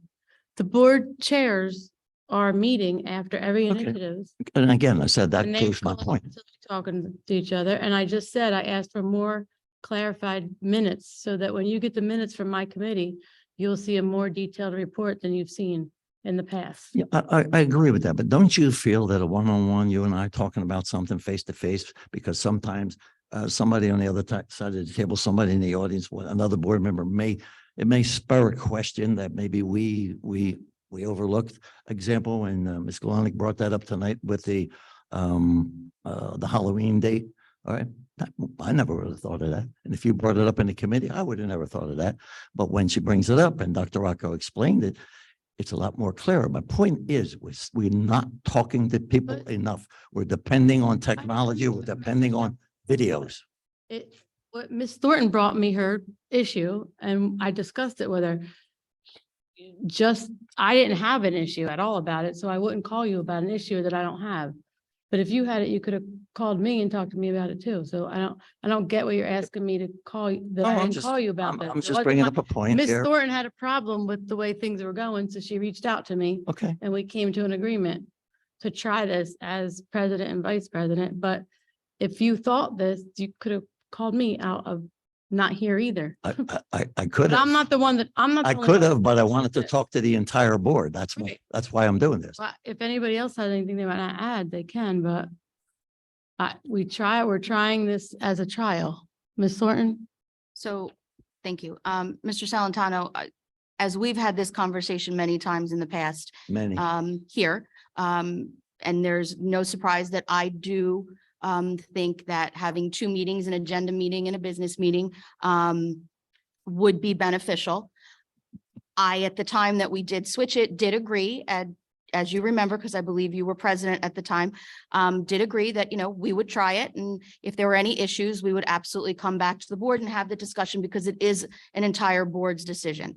Again, I believe last year or the year before, we went back to two meetings, but I think because of COVID, we went back to one. So I am in agreement that I would prefer to have two, but as a part of this team of the board, I am willing to try other options. But believe me, I will be the first person to bring it up if I don't feel that it's beneficial to the board and that it's working. I do like your idea of, continuing with this school year, because it does give us the opportunity to see if the new revised options working.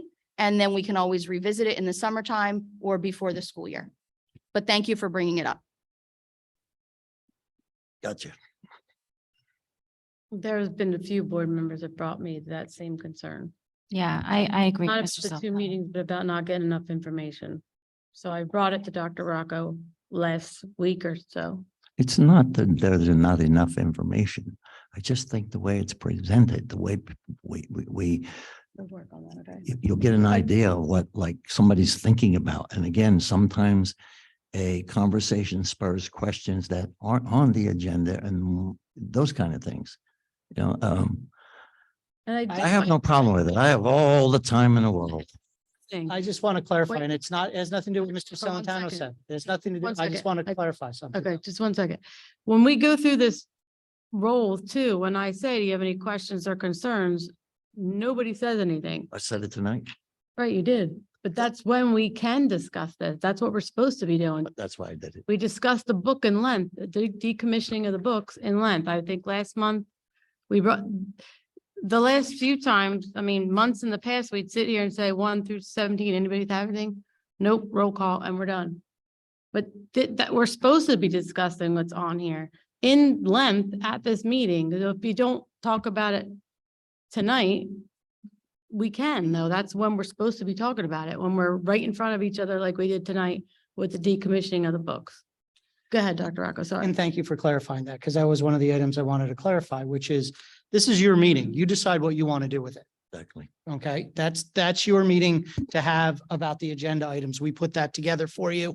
So 2 things. One, there are opportunities for the board to talk about items, and they don't necessarily have to be on the initiative agenda. That's never been part of the process. The majority of items that will be voted on for the board are on the initiative agenda, but many are month after month or every other month or every 3rd month. They're just routine items that go on there. However, if there is a question, the agenda is up and you have the ability, because it's been requested of us to put together the agenda so that you can view it as it's putting together. It's like as the sausage is being made, you can see the agenda going together. And if there's a question, you can ask that question at any time. On top of that, you get the minutes of all 3 committees. Now, with the new process, the committee chairs are meeting and talking about those minutes to discuss, is there any clarification? Is there any additional information? Is there anything that I need to clarify for my committee so that they can be better informed for the budget, for the board meeting. On top of that, you get texts from me. You get a lot of texts from me. You get emails from me, and now you get memos from me, right? And so you've gotten memos that have had probably 45 items on them over the last month, some of which are dealing with items on the agenda, and some are dealing with items that are coming up, and some are dealing with just general items. So I want to clarify with the board and with the public that it's not a lack of information. Right. That needs to be very clear. It's not a lack of information coming from administration, because my administrators and my senior team will answer an email, will answer a text, and will answer a phone call at any time. And they do that during the workday, before work, after work, Saturdays, Sundays, and holidays. Okay, so I want to clarify that that's not the issue here. If it's the operation of how things come up and how we discuss them, those are legitimate things of the operation of things going forward. And I think that's where Mr. Celentano was going with his comment. Yeah, I mean, nobody's questioning the administration giving of us any bad info, if that's what the inference is. The question is, does this Board of Education want to have a healthy conversation at a public venue, at a public meeting, okay, in order to relieve or alleviate the idea or thought that maybe we're not being transparent enough? That's one. And that's not really the key. The key is, can this Board of Education sit here and talk about the items we talked about tonight, sit back, relax, think about it, and then, for instance, the questions that were asked about the book, if I had another couple of days after tonight, I mean, the explanations were there tonight, but if that were brought up, or we were talking about the books, and then I left and I went home and said, you know what, maybe I'm wrong. Okay, maybe we should just let this go, or maybe we should know what books are replacing the books that we complained about, or we questioned, I should say. The thing is, a separate agenda meeting is normal in every entity I've ever been on in any board. Zoning boards, planning boards, recreation board, previous boards of education. Other boards of education in this area have their 2 meetings, not all of them, okay? And I just feel that it gives us a world of good to do that. Now, the problem's going to be, well, somebody can't make 2 meetings a month. You're gonna get all kinds of, I don't want to call them excuses, but arguments. Let's call them arguments. All right. So do what you got to do, but I will bring this up every month. Okay? You can all vote no, and that'll be part of the record. Okay? In fact, if I could get a second tonight to even think about it, that would be a great thing, because then you're on the record for either saying yes or no. But if we can't get a second, I know where I stand. I'll second you. Didn't make a motion. There's no motion pending. Well, I'm going to make a motion that this Board of Education consider going to 2 meetings a month, an agenda meeting and a regular meeting. Are you, point of clarification, are you use the word consider? Do you mean that you're actually moving to have an agenda item and a regular action? Well, let's clarify it. Okay. I said before that it wouldn't be immediate, that we consider, okay.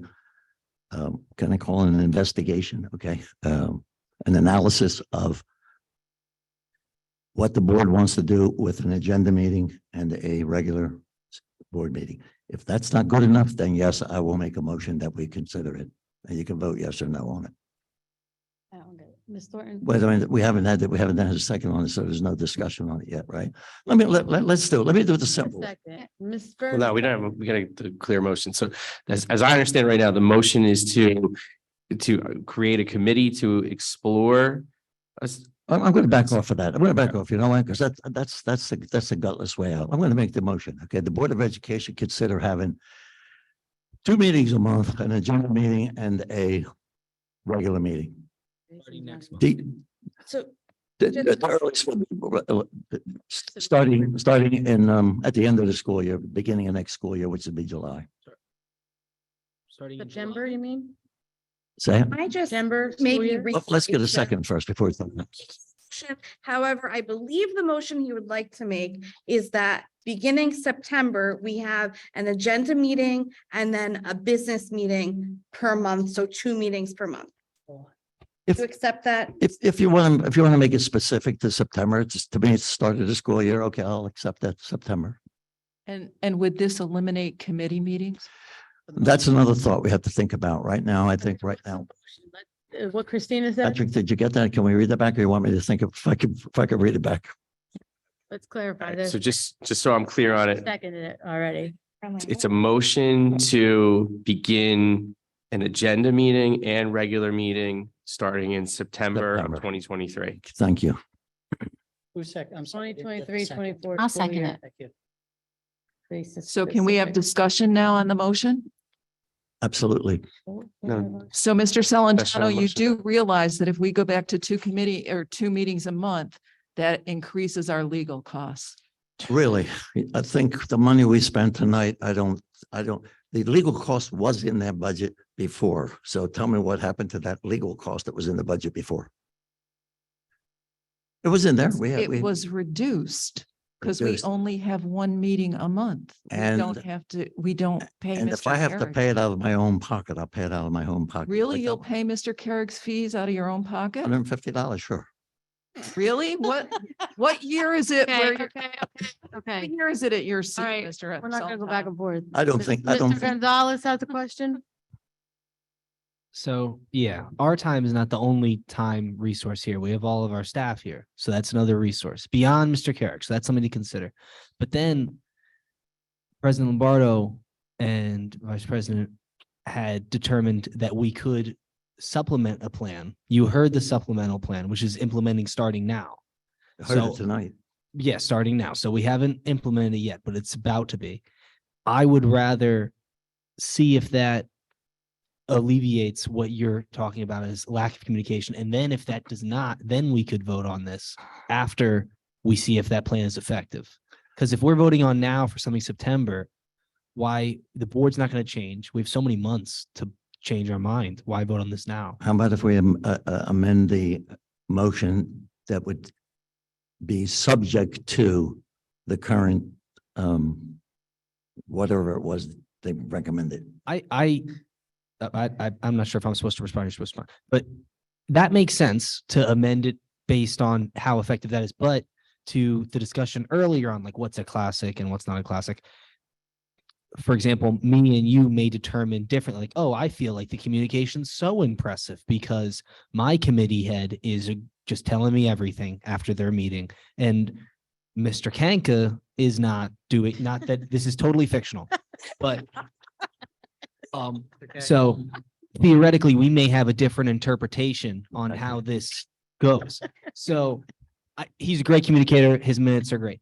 I would rather see if this plan works. And then if it does work, then it works. And if it doesn't work, then we could vote on it. And we'll know that by June for sure, if it worked. So, Ms. Lombardo, if I may, that's why I was going to ask you, what kind of a time limit we're talking about? I still would like to have it on the record tonight, whether you're for something or not, or against it. This way, you know, we'll know where everybody stands. But I do agree with you. If they've come up with something, okay, and I can have some clarity. We all need clarity on it. Then I would amend this motion to be implemented pursuant to the, I guess, the analysis of whatever that plan is.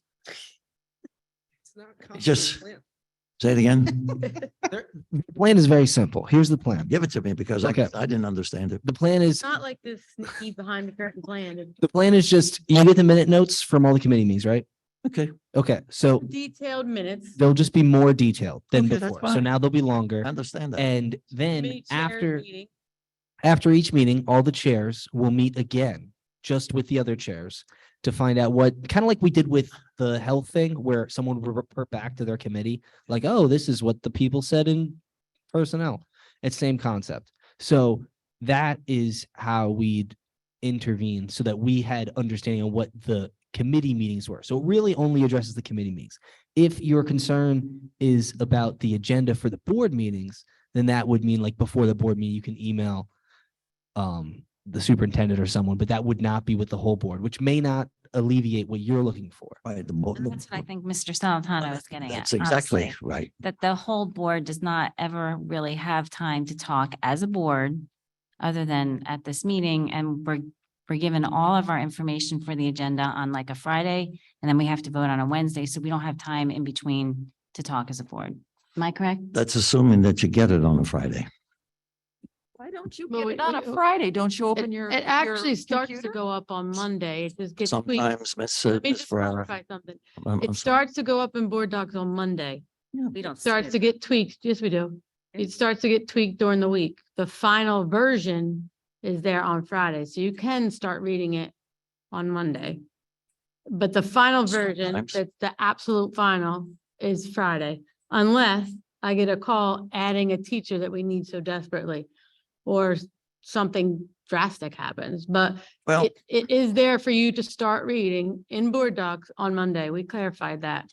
Uh, And there also is one more thing I want to add, and I've offered this to Ms. Byrne being new, and I offer it to everybody that's just joined the board, and I'll say it again. Our committees are a committee of 3 people. At any time, you can sit in on another committee's meeting. You can do that every month if you want, as long as another board member doesn't want to go to that same meeting. So if every month you want to sit in on curriculum, feel free to until Ms. Harvey wants to. And then you'll have to sit in on personnel. So there's a lot of ways that we can try this. And then in September, if it didn't work for you, then you bring up your motion and you'll get your votes probably. I'm not willing to take that. Mr. I'm not Dr. willing. McSheen's not here either. I'm not willing to take that chance. Okay, Patrick, could you please read that motion back the way I read it? I'm not going to play footsies here. Motions begin 2 monthly meetings, an agenda meeting and a regular meeting beginning in September 2023. That's it. You have a second? And Rick? Dr. McSheen's not here, so. Well, that's okay because I mean, I'm calling the question. uh, let's do this. If he's the 5th vote, we'll accept the 5th vote. You don't have to call him. Just let us know. Mr. Salantano, Yes. Dr. Ferrara, No. Mr. Gonzalez, No. Ms. Harvey, No. Mr. Kanka, No. Ms. Thornton, Yes. Ms. Byrne, Yes. Ms. Lombardo. Not at this time. Okay, so Motion does not pass. was it 4-3, 5-3? 5-3. Not after we just had a 2-hour meeting trying to fix Fine, it. no, that's fine. That's what it's all about, democracy. Okay, anybody else have anything to add? Mr. Kanko? This has nothing to do with the motion, but it parallels the conversation what we just had.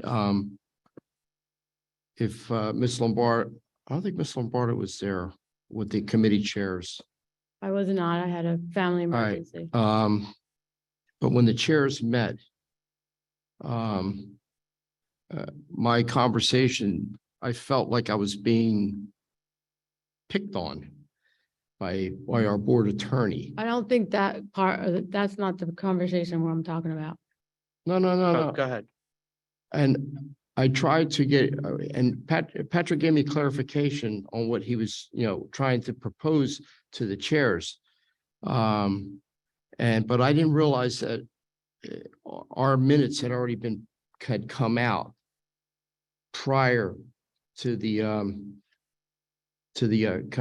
conversation we had. Because, we had a back and forth a little bit there in that on what was to be said and what was not to be said and what was to be promised and what was not to be promised and so on and so forth.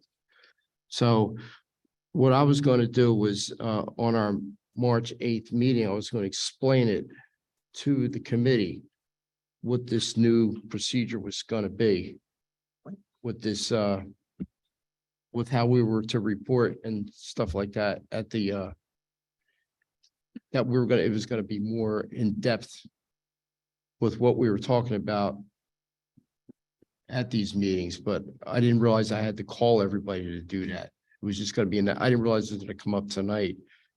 I didn't realize it either. I'll take the blame for that. I didn't tell. Well, I'll do it now. I didn't tell you. I didn't I know. clarify that because I So was supposed there to was a be lot on of that call. clarification that was going on in this discussion.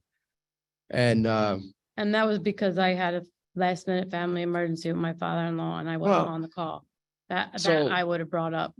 we were back and forth, but it was a friendly exchange. But I didn't realize I had to call the committee to let them know that there was a change, because there was a change on my report versus what was actually discussed on the agenda. Because there was some agenda items that we couldn't discuss until there was some more clarification. So. I think it's more meant, and Mr. Carrick, you can chime in, but for you to report back to your committee what the other two committees told you that you feel. No, it was That's this what- new that's what you're process that supposed to we were report. going to start. Oh, okay. That's all it was about. All right. Because my report didn't reflect Right. the agenda, because there was items on the agenda that had to be, there was more clarification needed on those items before a report could be made. Am I correct, Patrick? Yeah, my role, number one, I just want to point out that there was a request made for me to have that Correct. meeting. I don't self-initiate meetings with Oh, I- anyone. Right. And number two, if you felt picked on, Well, I I'm- apologize, because that was absolutely not the intent of it at all. It was to go over what I was requested to discuss. Well, picked on may have been the wrong word to Okay. use, because you know how my reports, they're long drawn out and droll. Right. And so. But I try to get as much information out as possible. But I You did a great think job. the committee reports are supposed to be about what you discussed in committee about the stuff that was on the agenda. Correct. And I think that's what Right, so. Mr. Carrick was with- trying to Without relay. Exactly. getting into the advice that was given, it was to make sure that we're recognizing to a degree the confidentiality of a committee and the ability for board members to have open and frank discussions in committees without having concerns that every thought that they express, every idea that they express, every initiative or notion that they may have is not automatically just put out there. Correct. That things are formulated in committee, and then when they're, when the best course of action is settled upon by the committee and the board as a whole, that item appears on the agenda and that's focused upon. Yeah, after I sat back, I sort of realized what you were trying to do. And, it'll be addressed in our committee next month on March the 8th. Those more specifics about what we need to do. And as you know, I did not participate in the No, you committee don't. chairs meeting that occurred after I left. And Right. Mr. Kanka, just as a point, this did come up too. One of the main reasons we started talking about this is because the conversations you and I have had after your last couple meetings, where our meeting was under the assumption that your meeting talked about something, and when we discussed it, you had thought our meeting. So that came out of those two. Well, I mean, I get calls from you, I Yeah. get calls from Mrs. Thornton, Right. and I get calls from Dr. Farrar So we're about trying to specific tweak all that, items. and so that we don't have the problem anymore. So we'll see how it goes. Can I ask Patrick? But are you done, Mr. Kanka? Did you have something else? No, it's just, and I'm sorry, Patrick, but picked on was the wrong word. It was just like, I'm so used to doing one thing and then things had to change. I'm like, well, why? And it was, there was a lot of repetition going on. Like Dr. Rocco would say something and it's in my report. So, I made the comment tonight that, well, I don't have a report because he mentioned everything I was supposed to talk about. So it was stuff like that. So And I I tried to tone that report down, with his communication portion of our agenda and other particular items. And I tried to stay away from items from curriculum and from personnel, because I know they have their own people to give their own report. So it did cut down on the report. That's why I threw in the food service thing tonight. So I think that's what was happening. So what was happening was the curriculum report, the finance report, not by the time it got to personnel, but you guys were saying the same thing because you were talking about what was talked about in each other's report. So we were just trying to tweak it down to your committee and finance and operations stuff, and I think that's what Patrick, curriculum stuff. And Dr. Rocco, he should report on the bigger things. I think the football field probably should have been left to you tonight. Let's referee here. hey, he pulled it away from me. Wrong. That should have That's been all you. yours next month. But and also I think future things that aren't gonna be done yet or aren't on the agenda or just a thought for us to do in the future, they shouldn't be in the report because they're a future item that may or may Correct. not happen. And that's what I think that's what I Patrick think tried to that's what we were explain. clarifying, but He tried to before, your explain that. reports were almost similar. She would report everything and then you would report the same thing. And that would be what stuff's going on in the district. And we were here 25 minutes each. Right. So we were just trying to Well, that was tweak our that, objective here, 25 more- minutes each. and also I asked for the minutes to be a little more clarified because personnel is the most confidential initiative Right. meeting there is. And we can't talk about personnel out here. But if we decided we didn't like, I'm just gonna use the one that's on here tonight, the safety coordinator, what do you call it, job description. You wouldn't know that unless in the minutes it said, Mrs. Lombardo did not like the description, but Mrs. Thornton did. You should be reading that in the minutes, but they're a little Well, bit I made a vague call. now. I made a call today on that. Mhm. I had a question about the safety coordinator. Right. Well, So I made the call. I think you'll see a difference in the minutes also. Yeah. And Dr. Copeland, I'm not picking on your minutes. I'm just using us as an example. Mr. Salantano. See if I can remember not to forget. So, We have, so exactly what 40 would go, minutes of- so that's, if we're gonna worry about time, then we don't belong here. So All right, that's. I'm serious. I'm serious. I'm tired of hearing about time. That's what we're here for. Thing. No, I'm not talking about the same thing. I'm trying to give you an example. This is exactly what an agenda meeting would be like. Mr. Kanka have an idea. And if you had an idea, so that was, let's say that's the superintendent at the last minute and you didn't have the agenda item there that night, said, you know what? Do you think maybe you can bring up an item where we want to put new nets in the schools or something like that? That's something a board member can bring up that night and say, you know, we'll go along with it. But it's either a yes or no. The point is, you have to be able to talk to people. That's what I'm finding out that is very difficult in this country, let alone the state of New Jersey, let alone this Board of Education. People have a problem with. I mean, I could talk all night if you let me, but if I'm not making any sense, it's useless. I think maybe we need to be more productive in this meeting itself and talk more like we just did tonight on a lot of topics. But here's We need to make an effort to talk more on our agenda items that like we did this evening on the decommissioning of the books, and we just talked about a few other things. So I'm not saying that ever go back to 2, but I think we should right now, considering we're at 1. I'm not arguing with you on that. should I'm willing to discuss try it. if it takes us 3 hours to discuss our stuff and then we go to them and we're here for 15 hours. I used to be here till 1 o'clock in the morning. So 8:30 to me is nothing. But we need to use this meeting and do that. If we have to talk about every single thing on here and then go into exec for personnel, we should do that. That's what this meeting is for. So we can all do better with that too, I think. Well, that's the first time I've heard that. Okay. And I'm not taking any shots at anybody. That's the first time I've heard that since we've had these type of meetings. I do know the difference between agenda and action. I just want to make that clear to Mr. Salentano.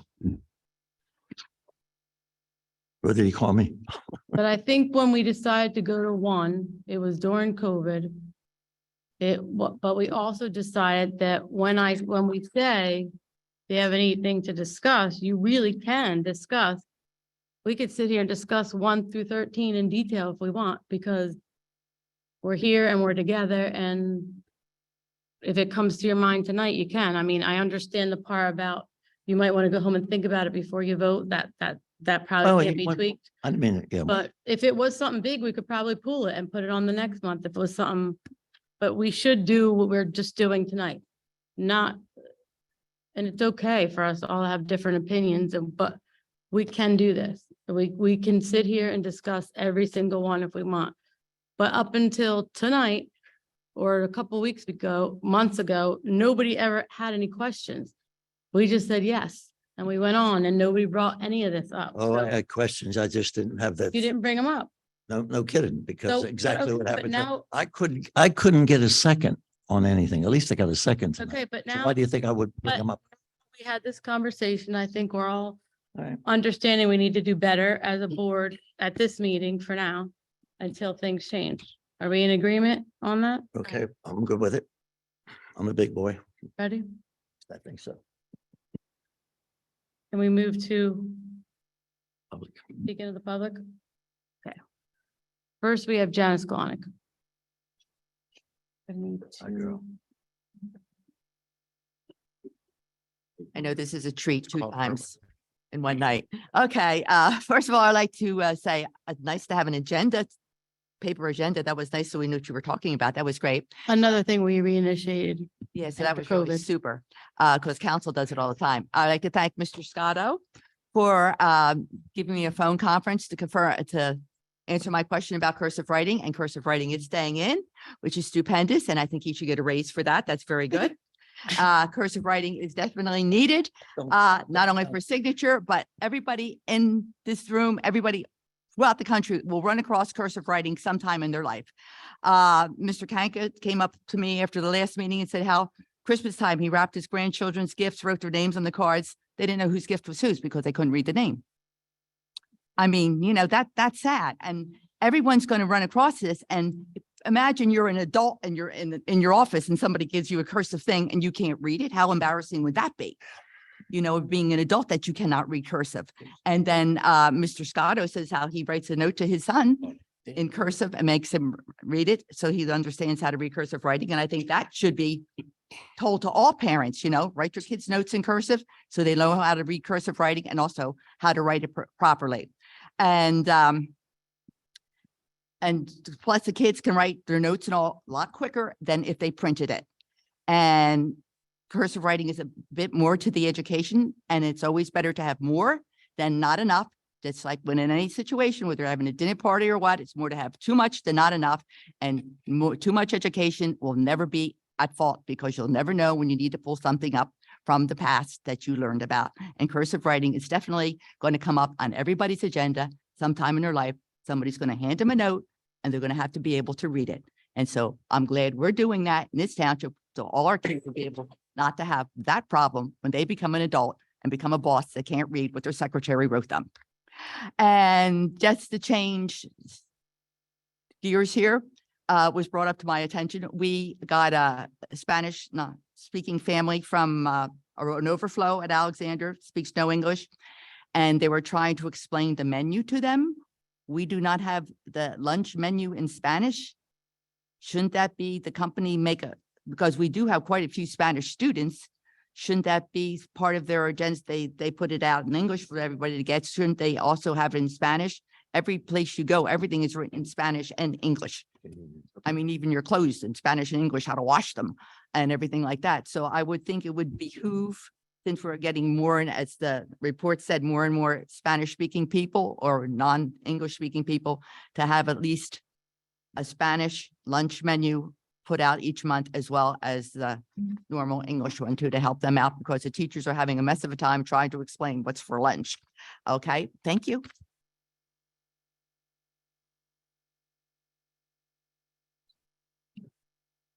Thank you. Next, we have Carmela Kearns.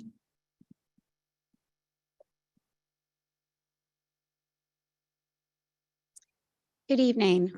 At the January Board of Education meeting, the Hamilton Township School District announced its decision to begin to design curricula to align with the 2020 health and physical education learning standards, with the intention to implement these guides in September of 2023. These new curricula guides will include the instruction of content that is considered by many community members as inappropriate. At this meeting, the board also acknowledged the continual parental concern surrounding the content of the 2020 health and PE standards, reminding the community of a parent or guardian's ability to opt his or her child out of the instruction of any content aligned with Learning Standard 2.1, which includes the following 5 core themes: personal growth and development, pregnancy and parenting, emotional health, social and sexual health, and community health services and support. Further, the board justified its decision to create and implement these new curricula guides as what is necessary to comply with the law or the current rules as outlined in Chapter 8 of the New Jersey Administrative Code and Statute Title 6A. Each Board of Education must comply with all of the current rules under Title 6A, including 6A, Chapter 7, Subchapter 1.1, entitled Managing for Equality and Equity in Education.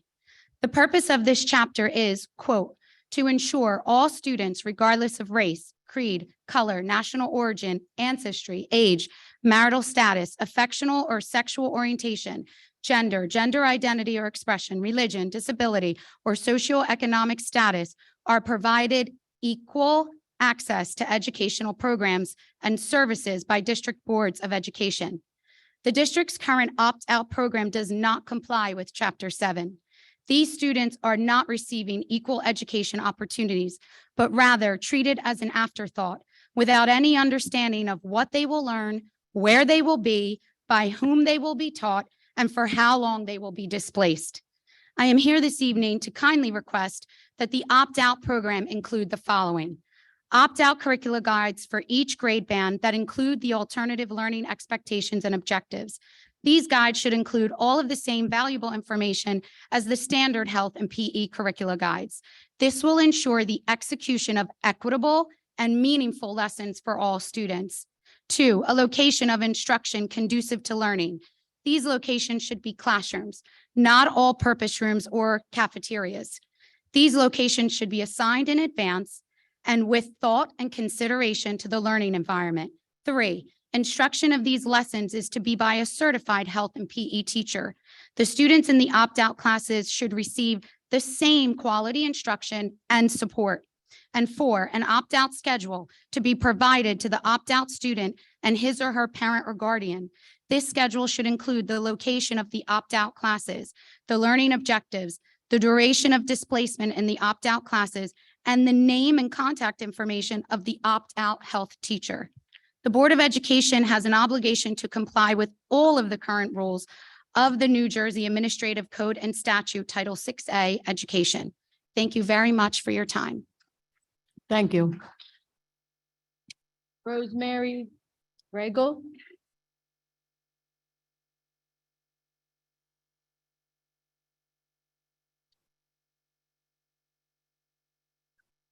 My name is Rose Griegel. I have lived in Hamilton since 2004. I'm going to start by putting the board on formal notice on the record of some facts, many of which you already know. You have books in your library right now that contain the following.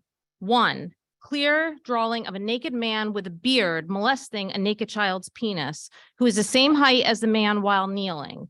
That makes the boy about 10 years old if you look up average height charts. In the book, this clear and graphic pedophilia is presented as a sexual fantasy of a minor, presented as normal and positive occurrence. 2, clear drawing of minor on his knees giving another male minor oral sex. 3, clear drawing of minor on his knees giving oral sex to a strap-on phallus attached to another minor. 4, depiction of minors sexting using words, "I got a new strap-on harness today. It will fit my favorite phallus perfectly. You are going to look so hot. I can't wait to have your COCK in my mouth." This is the most turned on I've ever been in my life. Number 5, if you want to know how raunchy this book is, it even contains a conversation with pictures about a girl inserting her fingers in her private part and tasting herself, as if this is not an indecent conversation. 6, another book recites as normal the following. From 6 years old, I used to kiss other guys in my neighborhood, make out with them, and perform oral sex on them, and I touched their you-know-whats. 7, another book discusses surgery, pills, injections for minors to effectuate a sex change in a positive light. It discusses none of the risks and dangers. Another book instructs minors to go online to search for adult trans femmes online. That's just asking to get our kids sexually assaulted by adults. Another book uses repetitive profanity, referring to men's private parts, a derogatory term for homosexuals, and the F word over 10 times. It mentions as being normal porn and discussions of pedophilia by grown men. It also mocks the Catholic Church, but even worse, in my belief, it uses the name Jesus Christ as a profanity multiple times. I don't know of a single instance where another religion's God is used as a profanity in Hamilton Township school materials, or a single instance where that would be acceptable. It's downright abusive and criminally discriminating. And here's another fact that you know. The State Board of Education has mandated that you implement new educational standards. We are recovering from the stress of COVID and badly need to refocus on raising academic proficiency.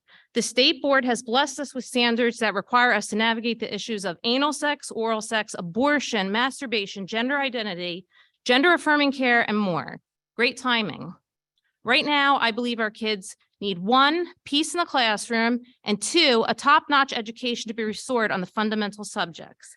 And this mandate by the state wasn't presented to us with humility, knowing the depth of the issue, or even polite concern. The government actually disseminated preemptive threats through the press, vowing to discipline anyone who does not comply. That's what the headlines read. Usually when somebody throws a massive legal risk in your lap, and that is what this is, with no proper guidance, and then threatens you, they don't have your back. They are trying to threaten you into publicly endorsing policies that you may think are wrong, then in turn have you drop the same threats onto your staff, teachers, and children who also may think the policies are wrong. When complaints are raised to the mandate, Governor Murphy said in the press— Miss, your time is up. I'm sorry. But can you please give us a— Well, I want to know what their votes are. Okay, so. I have a problem with that. What's that? Oh, Go ahead, sir. thank you. It's Stephen, right? Okay, boy, I'm glad that our library doesn't portray straight people the same way that they portray non-straight people in those books, because I'd be really insulted if I was portrayed that way. So maybe the librarian should be looked into it, what she's trying to do. Hamilton Township Board of Ed's own student disciplinary code says students face suspension, expulsion, summoning the police, possible charges, and more for habitual use of profanity, obscene language, indecent language, consumption of alcoholic beverages, harassment based on religious belief, sexual harassment, dating violence, and misuse of computer networks. All this has been taken and cited from New Jersey statutes, which means the legislature has also passed it. Hamilton district policies are the same. They specifically disallow all that same stuff, profanity, obscenity. Even in their publications, they say that you can't have anything like that in there and that's harmful or to impressionable pupils, or urge the violation of law or school regulations. They even say certain printed materials are not protected by pupils' right of free expression because they violate the rights of others. So when somebody tells you they're trying to get these books that violate your policies is book banning, that is false. The book is not being banned. It's being removed from the reach of minors per school policy and statutory law. And also for someone to say that an offensive book has some redeeming educational value, which it very well may, that's no legal defense. You just go get another book on the same needed topic that's not offensive and doesn't break the law. Okay, for example, if there was a book that said racism is a good thing, but it had some other redeeming value, would you allow it in there? Of course not, and that's the point. Check out New Jersey's criminal obscenity statute. For anybody under 18, the books breach that. You're committing a crime, and look through it. There's no exception for redeeming educational value. Check out this child on criminal child abuse, which says that you can't use profane, indecent, or obscene language, the habitual use of that. Your books do that, so they're also violating that crime. Did you know that sexual assault statutes in New Jersey applies to minors as well as adults? Do you know if your minor student commits those acts that are described and as good things in the books, they'll be disciplined, the police will be called, they may be adjudicated as sex offenders. And guess what? In New Jersey, you get placed on a sex offender list. That's some terrible advice to put a child in that dangerous condition. And by the way, these books aren't just profane. They have kids, they encourage them to engage in acts like going to the internet to seek out basically being abused by adults, and they depict it. Did you know that even if something's not a crime, the school boards can still be sued for money? So you're exposed to that. So even if it's not a crime, if you do something that is discriminatory, you have no immunity. Okay. But there are some immunities according to the Tort Claims Act. But has the state board told you where those immunities end? They do end at crimes, but they also end at willful misconduct. Our own Supreme Court defines willful misconduct as something between simple negligence and the intentional infliction of harm. Our courts also say this is a determination for a jury. I can tell you one thing: if my child was checking out his sexuality and went into your libraries and he acted on what happened there, and he ended up becoming profane, becoming obscene because he thinks that's the way he's supposed to be, and being sexually abused or getting charges or getting put on the sex list, I know what I would say as a jury member. I'd say that that's willful. You guys are going to get sued and you're going to waste our tax money. Okay, so these kids don't deserve to be taught this way. They deserve to have your rules, your regulations, and the legislators' rules and regulations implemented now. Get rid of the books. Don't teach the kids this way. And certainly these minorities who we're looking to protect. Thank you, sir. And certainly these minorities that we're looking to protect. Thank Don't you, treat sir. them like that. And Thank don't you, sir. lead them into Thank you. dangerous situations. Mark Thank you. Byrne.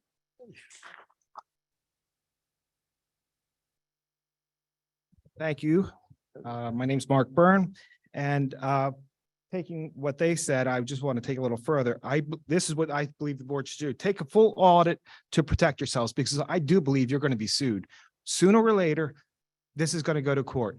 And all of you and attorney, whatever your name is, sir, I think you should put this down if you're the attorney, because I will sue you, because this is my tax dollars. If this township gets sued over these issues, because sooner or later, some kid's going to go on that app, like they said, because it's in the school books. If my child if that happened and it's being promoted in these schools, I would sue that attorney and everyone on this board.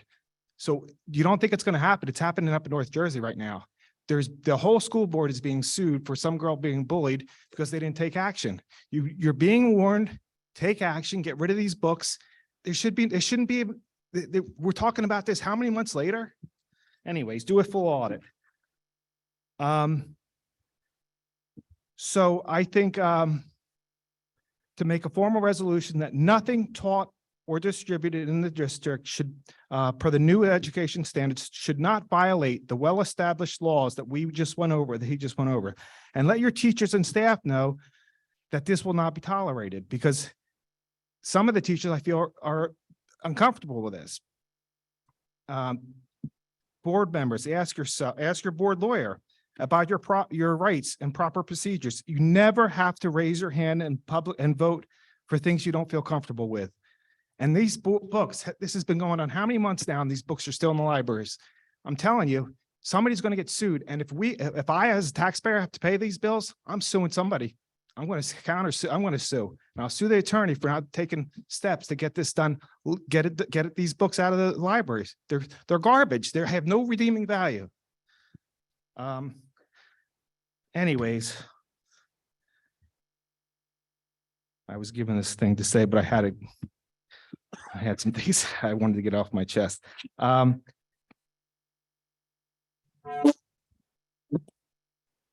Okay, lastly, as far as teaching on abortion, and they teach abortion as a form of birth control, that is sick.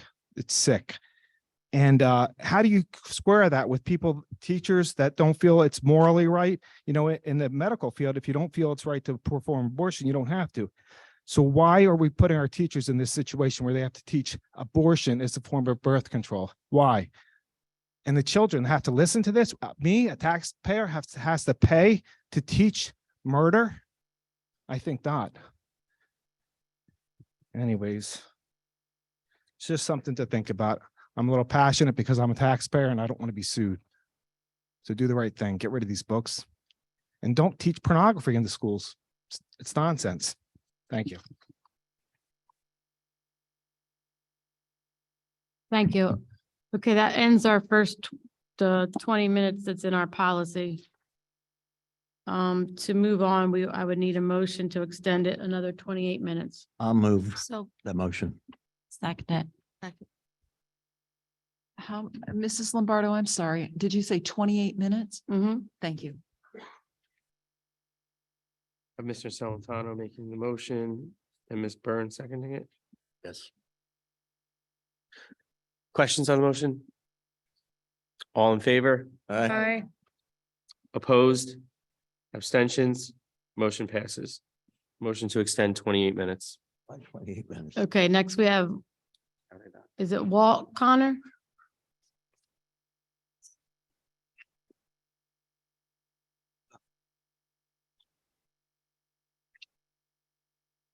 Good evening, Dr. Rocco and members of the Board of Education. My name is Walter F. Connor Sr.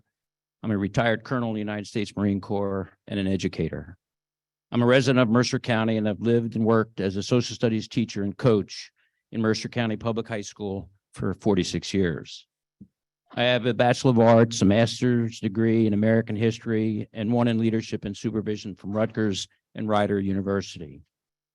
I'm also a retired Marine colonel of 44 years, both federal and New Jersey state military service, as well as a Purple Heart veteran of Vietnam as a pilot and a participant in the Persian Gulf War of 1991. I served as the intelligence officer and commanding officer of the New Jersey State Naval Guard and retired in 2016. My Marine Corps unit put on numerous counterterrorism symposiums throughout the state of New Jersey for a 10-year period. But my background as a social studies teacher for 4+ decades, a father of 8 children and 18 grandchildren, using public and private schools for them, enabled my wife and I to realize the problems in our society and New Jersey's educational systems. So why am I here? I want to congratulate Mrs. Stacy Byrne on her election to the Board of Education and her great group of supporters, as all of them highlighted that there are disturbing instances of pornography, gender orientation, and transgender issues with the curriculum. Some of my grandchildren have attended and still are in the Hamilton School District, and I am concerned about them and all the other students. The pornography, gender orientation, and transgender issues are very serious, and the parents must have a say in the district's policy. They could be already crimes or future crimes, as you heard tonight, just by their nature. Protect the students' and families' freedom of conscience and the roles family and faith play in the lives of the students. 2, I encourage the board to review the curriculum and books responsibly. I asked the Board of Education that I work for to read a controversial book that I was being forced to teach. And a former union official said to me, the board members never do. They just approve whatever comes in front of them. When I asked an administrator about this book and the curriculum, I was told it came from above, meaning the state. The new book they wanted me to teach was biased, bad history, and had religious bigotry in it. 3, I encourage partners with the school board to scrutinize the books and vet the books also for political agendas such as left-wing, Marxist, and CRT ideology. Fact-based history rooted in the great American founding principles rather than ideological agendas are important, as some of these political agendas are being fostered in our nation's school systems. 4, ensure students have the educational foundation they need to be successful, and I think everybody's 100% on board with that, which we need. I retired in November of 2021 rather than teach the type of ideological agenda-driven history that was forced on the teachers. Do not let it happen in your district. I can assist if anyone needs assistance, especially when it comes to reviewing and vetting American history, books, and social studies curriculum. Thank you. Thank you. And thank you for your service. Joe Jensen.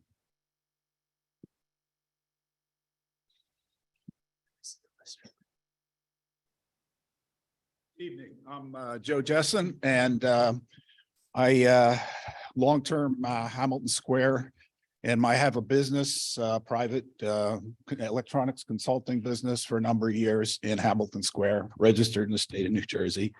But that's one of my hats, the CEO of the RF SIGINT group. That's my business. My other hat is I'm an adjunct professor at the College of New Jersey, and I teach.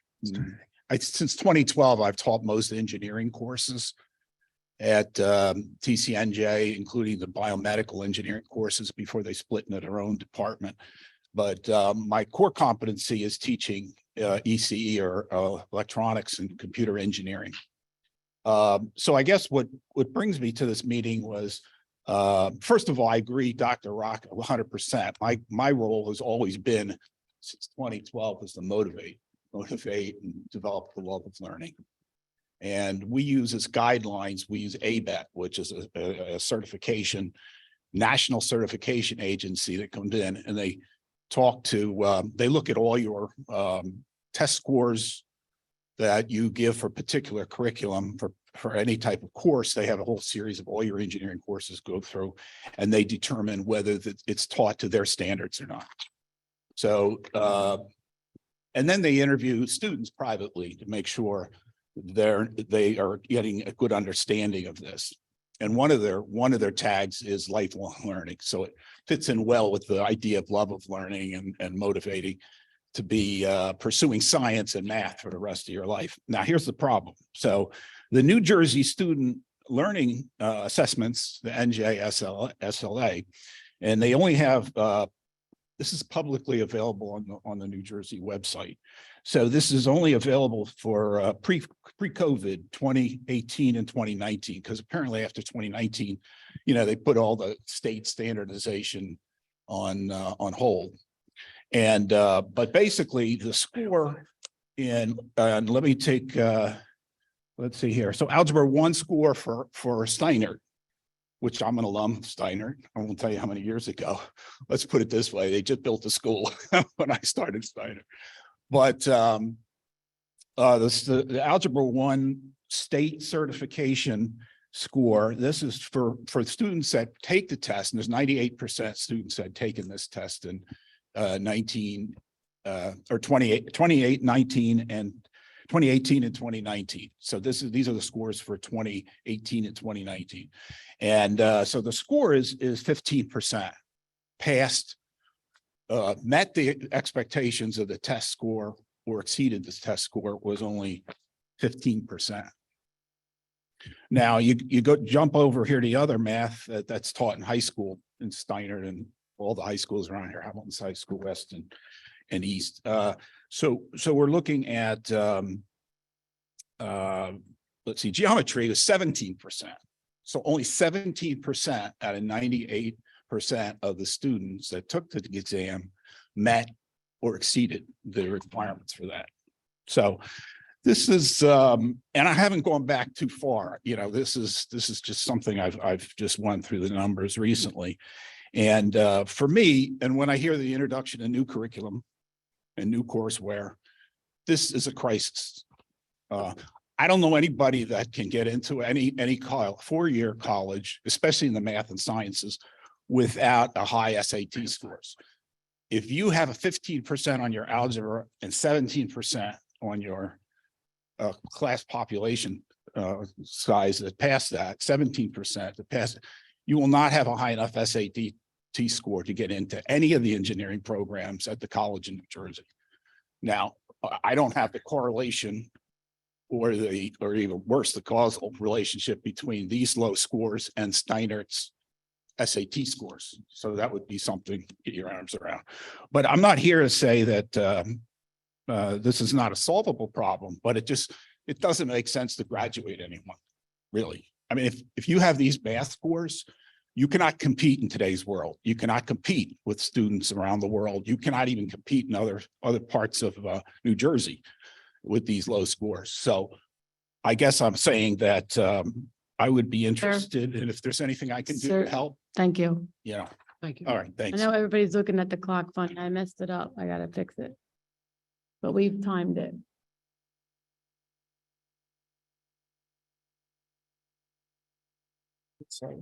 Monica Quest? No. John Muka? Oops.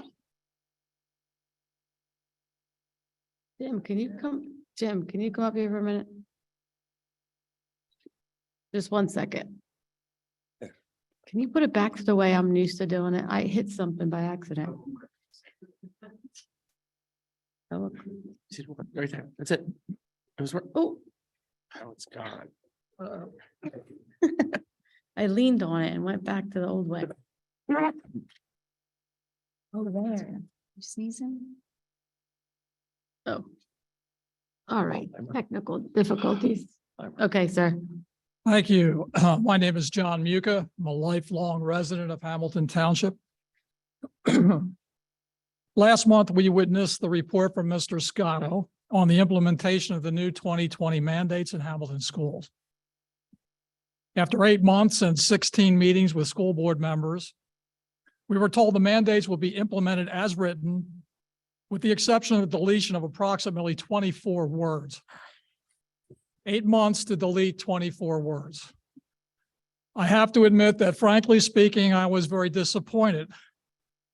Deleting those 24 words could have been done in June when this all first started. And I don't think anybody would argue about it then. Now, Mr. Scotto told us, and in later board discussions, members of the board also told us that now it's time to move on to writing curriculum. We were told that the mandates are the what, and there's nothing at all we can do about that. But the curriculum, now that's the how. And the curriculum is under the control of the Hamilton school system. And it must be approved by the board members. So now we're moving into putting together this curriculum.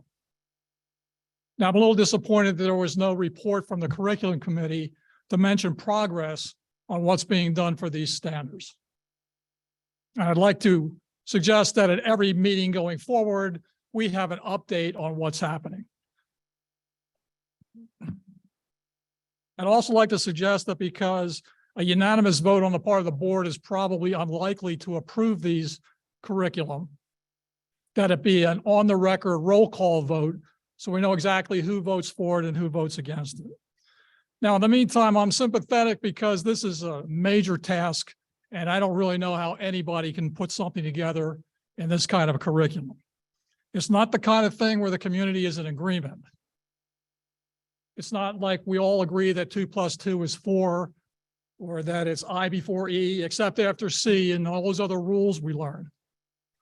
Unfortunately, our community is very deeply divided on a lot of these issues. So I'm trying to understand how you're going to put together a curriculum that is going to be acceptable to everybody, when some people in our community think that life begins at conception, and other people think it's just a bundle of cells until the day before the baby is born. Or in the case of transgenderism, some people think that there's only 2 sexes. Others think there's, I don't know how many now. How are you going to put together a curriculum that gives everybody the rights that they deserve, whether they're in the majority or in the minority? And I think gender affirmation is going to be a tremendous burden on all of us going forward. Just go into YouTube and put in the word detransitioner and see what's happening with thousands of young women and men, and also their parents, on what they went through. And another thing is the trusted adults thing. So how are you going to define a trusted adult? Now, we already know that you don't trust some adults, because if the parents disagree with the transgenderism of their child, they're not going to know about it. So you can't trust some of the parents in our community. Is that going to be extended to other parents that have disagreements with their child on other situations?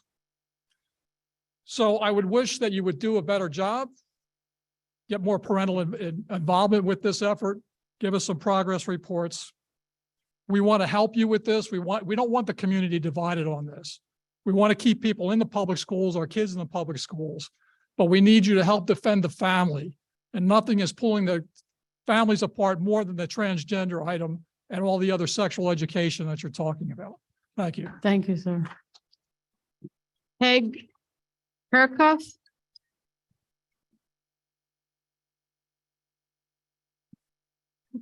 You dancing over there? 4 minutes. Break. Enough for us to stand up and stretch.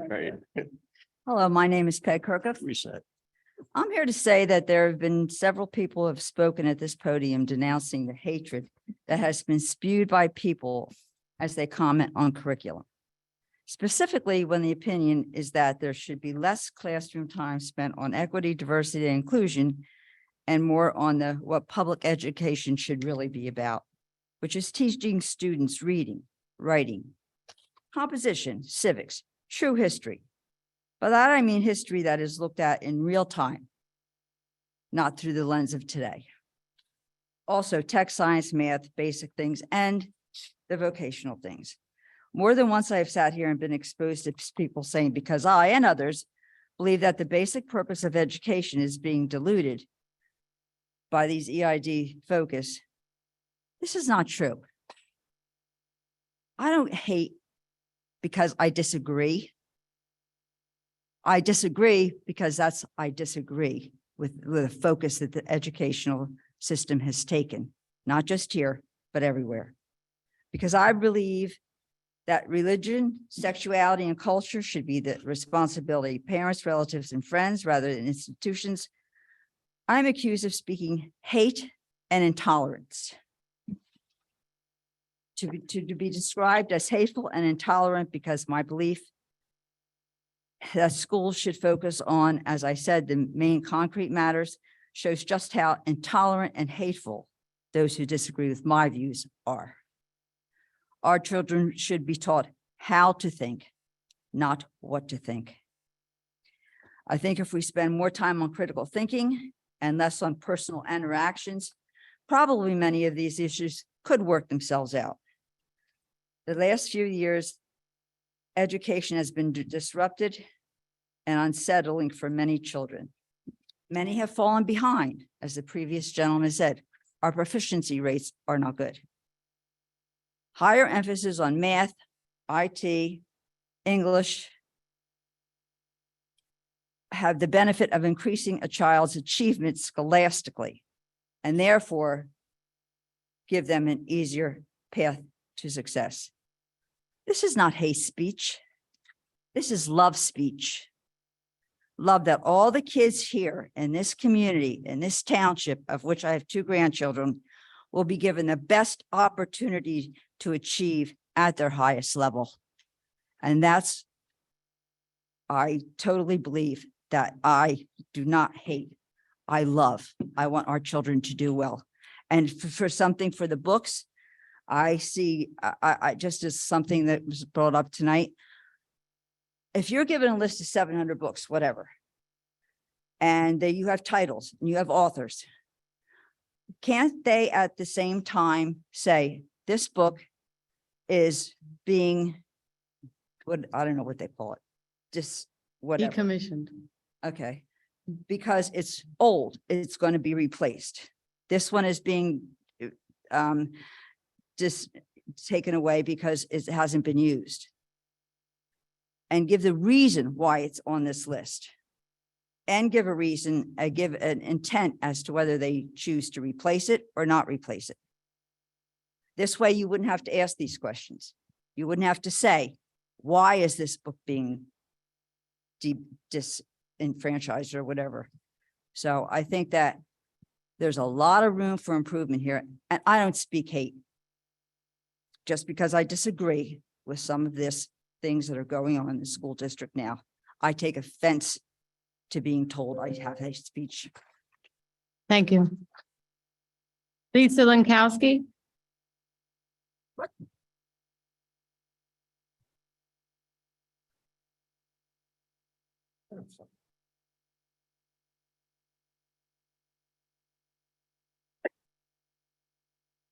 Hello again, Lisa Lankowski. I'm here speaking on behalf of HTCSE.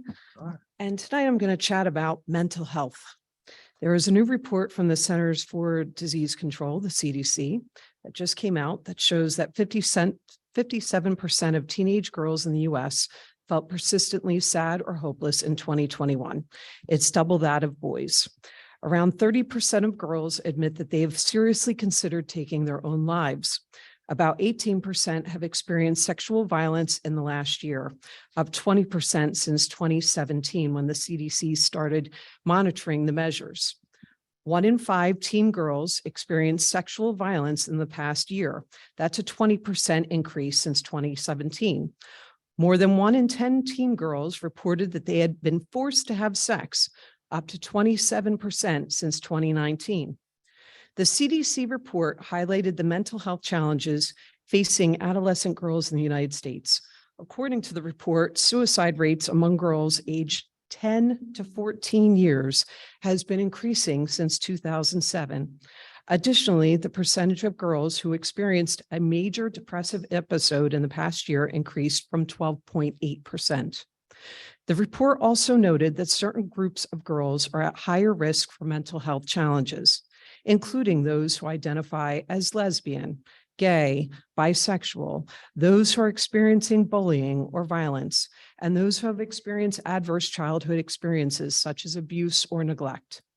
The CDC recommended that efforts be made to increase access to mental health services for girls, particularly for those in underserved communities. This report also emphasized the importance of promoting protective factors such as positive relationships and supportive environments to help prevent mental health challenges in adolescent girls. Yeah, really bad statistics. This is medically accurate, developmentally appropriate, culturally and LGBTQ plus inclusive and grounded in science that can help prevent violence and reduce mental health challenges by equipping teens with essential knowledge and skills such as negotiating sexual consent, managing emotions, and recognizing and asking for the help that they need. So here we are, still talking about the 2020 curriculum and books that are not appropriate. For those that are concerned about the curriculum and the questionable books and the things that they don't find acceptable in the library, ask around to see how many kids in our community saw the video of the fatal stabbing that took place last week at the Cure Arena.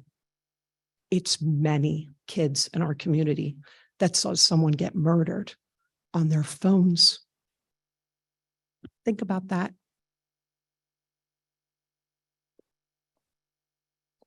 Danielle Evelyn.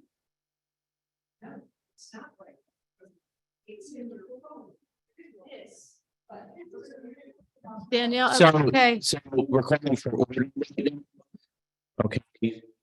People are speaking their minds today, and we're not going to have this discussion go on here. If there's not order, then people will be asked to leave. Danielle Evelyn. To those board members and audience members here today that were so worried about the list of books being weeded out should trust our librarians. They were hired for their literacy knowledge, and we should be trusting them to do their jobs. If my memory serves, Ms. Burns, you stood here a few months back wanting to ban Genderqueer, Speak, and a number of other books on in our libraries.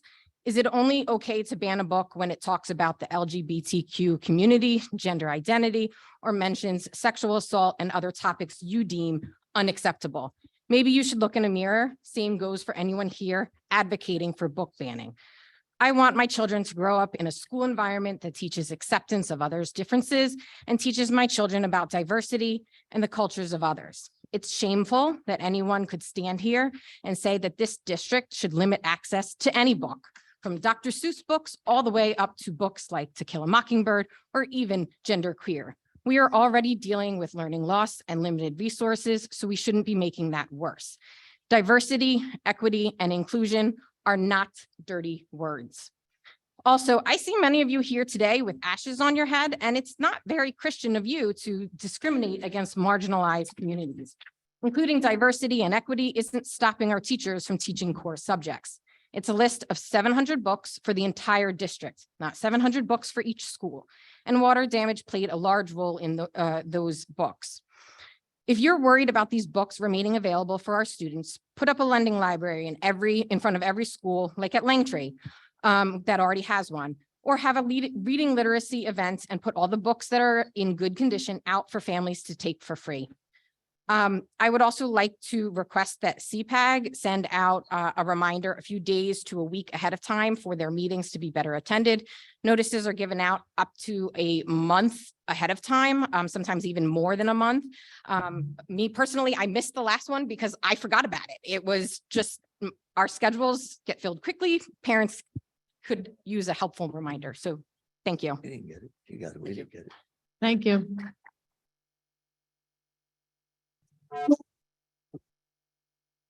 Can I have a motion to adjourn? So moved. Second. Second, all in favor? Hold on, Aye. hold on.